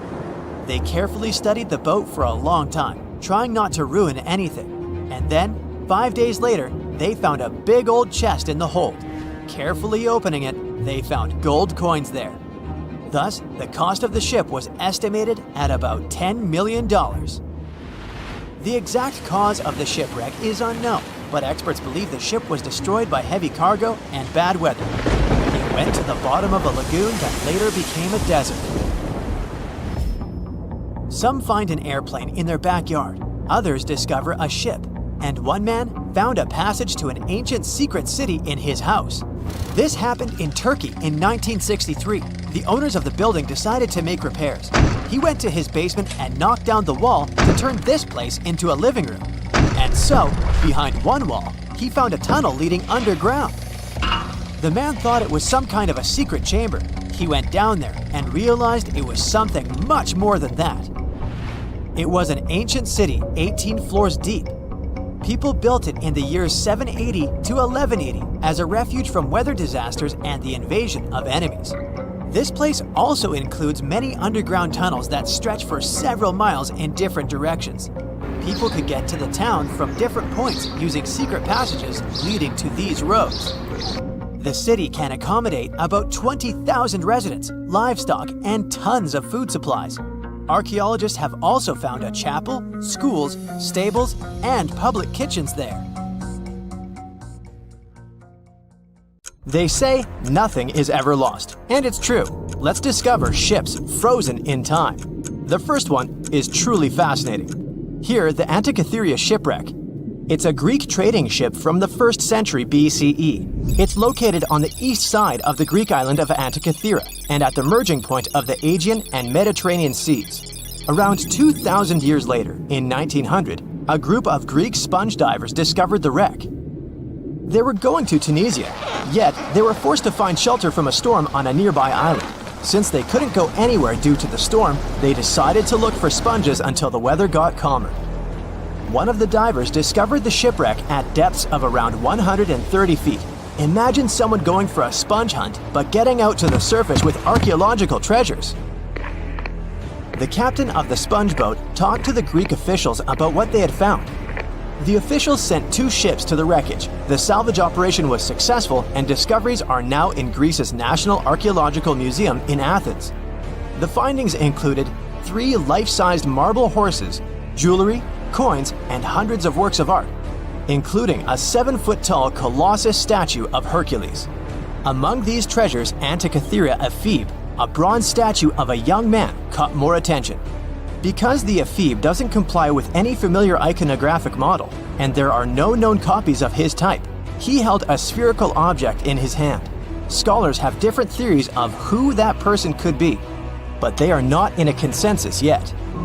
More than 70 years later, Jacques-Yves Cousteau and his team went to the area and recovered hundreds more artifacts and the remains of 4 people. Interestingly, they discovered a complex set of interlocking gears capable of predicting the movement of the sun, moon, and several planets. The mechanism can also show the times of solar and lunar eclipses years into the future. Think of this Antikythera mechanism as an early computer calendar, to plan significant events like agricultural activities, religious rituals, and Olympic Games. These artifacts found in the Antikythera wreckage are some of the most important findings in modern archaeology. Just the Antikythera mechanism itself has changed our perception of the limits of ancient technology. The mechanism has a sophisticated design and was made over 1,000 years ago. After all these amazing discoveries, experts believe that the wreckage site has remained largely unexplored, and is mostly because of its location and the landscape of the seafloor on which the ship rests. The wreck is too deep for scuba divers but too shallow to use something like a submersible. A survey made on the seafloor in 2012 showed evidence of a second wreck about 800 feet to the south. It's clear that this area has a lot to offer humanity. What would happen if those sponge hunters didn't go to the area? Scientists found a shipwreck in Antarctica at the bottom of the Weddell Sea, 107 years after it sank. The name of the ship was Endurance, and it was the lost vessel of Antarctic explorer Sir Ernest Shackleton. Scientists who laid eyes on it decades later say it is among the greatest undiscovered shipwrecks ever. That is why they filmed the whole discovery. The video shows the remains of the Endurance and proves it is still in remarkable condition. It has been sitting in 10,000 feet of water for over a century, yet it looks like it sank very recently. So the story goes like this. The ship was crushed by ice and sank in 1915. Shackleton and his crewmates had to escape by themselves in small lifeboats. From then on, it was all about survival. Shackleton imagined to get his crew to safety, then the ship sank. Yes, this is a pretty impressive story, but why did scientists prize this ship? Firstly, Shackleton's Imperial Trans-Antarctic Expedition sailed to make the first land crossing of Antarctica. Yes, the crew was trapped in ice, but the intention was important. Secondly, it's about the challenge itself of finding the shipwreck. The Weddell Sea is almost always covered in thick sea ice. The same ice that made the Endurance sink. Getting near the presumed sinking location is super hard, let alone being able to conduct research. Experts of the modern expedition team foresaw the time when the lowest extent of Antarctic sea ice would come using satellite images. They realized that the weather was in their favor to start an expedition. Dr. John Shears said that they have successfully completed the world's most difficult shipwreck search, fighting against constantly shifting sea ice, blizzards, and temperatures decreasing to -0.4 degrees Fahrenheit. Yeesh, I can't imagine the worst conditions in Antarctica if these conditions are in their favor. Lastly, look at this. It's timbers. They're very much intact. Plus, you can read the ship's name. It's still visible. Marine archaeologist Menson Bound says that this is the finest wooden shipwreck he has ever discovered. He has 50 years of career experience, so I believe the guy. So how come the wood is not rotten? Dr. Michelle Taylor, a deep-sea polar biologist, said that there has been little wood deterioration because the wood-munching animals are not in this forest-free region of Antarctica. Workers of a coal mine in East Serbia discovered 3 shipwrecks that had been there for at least 1,300 years. The largest shipwreck is an ancient Roman fleet. It's around 50 feet long with a flat bottom. It's estimated that the ship could carry a crew of 30 to 35 people. Looking at its hull, you can see the marks of repairs. Wow, this one had a lengthy career. It gives us insight into more than 1,000 years ago. The 2 smaller vessels, on the other hand, match descriptions of boats used by Slavic groups to attack the Roman frontier. These 2 have been discovered under mud and clay in an ancient riverbed. Apparently, in those times, there was a Roman base in a place called Viminacium City. Interestingly, Viminacium was a provincial capital with an estimated 40,000 inhabitants in the 4th century CE. For comparison, it was even larger than Pompeii. The Kostelach coal mine is a center of hidden gems. Archaeologists had found evidence of ancient human and animal activity here before. For instance, in 2012, experts found bones of at least 5 woolly mammoths, which went extinct about 10,000 years ago. Canadian archaeologists found a ship 150 years after it went missing in the Canadian Arctic waters. This merchant ship is called HMS Investigator. It was purchased in 1848 to search for the explorer Sir John Franklin's ship that got lost in the Northwest Passage expedition. So, HMS Investigator left Britain in 1850 for this rescue operation. The expedition crew, captained by Robert McClure, sailed the Investigator into the water. He realized that he was in the final leg of the Northwest Passage, the sea route across North America. But before he could sail into the Beaufort Sea, the 122-ton ship itself got stuck in the thick ice. The crew spent the winter over the Prince of Wales Strait. The following summer, McClure tried again to sail to the end of the passage, but the ice blocked his way once more. Here, too, the crew was forced to leave the ship. He steered the crew into the Bay of Mercy. There, they were to remain until 1853 when the crew of the HMS Resolute rescued them. Imagine a crew of 60 people who had to spend 3 winters in the Arctic without even knowing if they would survive. Later on, the ship was found sitting upright in about 36 feet of water. It was in very good condition. Arctic water has prevented the outer deck of the vessel from deteriorating quickly. The outline of the ship and its timber can be clearly seen. Plus, archaeologists have uncovered artifacts on land left by the sailors. They had unloaded everything before abandoning the Investigator. 3 sailor graves and 1 British naval shipwreck had also been discovered in the area. I wonder what else they could find there. Wow, it's the only place where 1 minute you're learning 17 natural ways how to get rid of houseflies, and the next, you're taking an epic journey straight into a black hole. More than 10 billion, with a B, views in total. That's 47 billion minutes watched, or more than 70,000 years. That's all the way back to the Ice Age. No, I wasn't around then. 40,000 videos, hundreds of topics, and most importantly you, a whole 44 million of you. Our viewers. We could populate an entire country if we wanted to. We'd like to continue helping you learn and giving you useful skill improvement tips. Got a thirst for knowledge? We've prepared 4 masterclasses on creating a 2D character animation from scratch, 10 hours of video lessons, practical tasks using professional software, and additional materials that you can use with your own projects. Get the full course now and create your own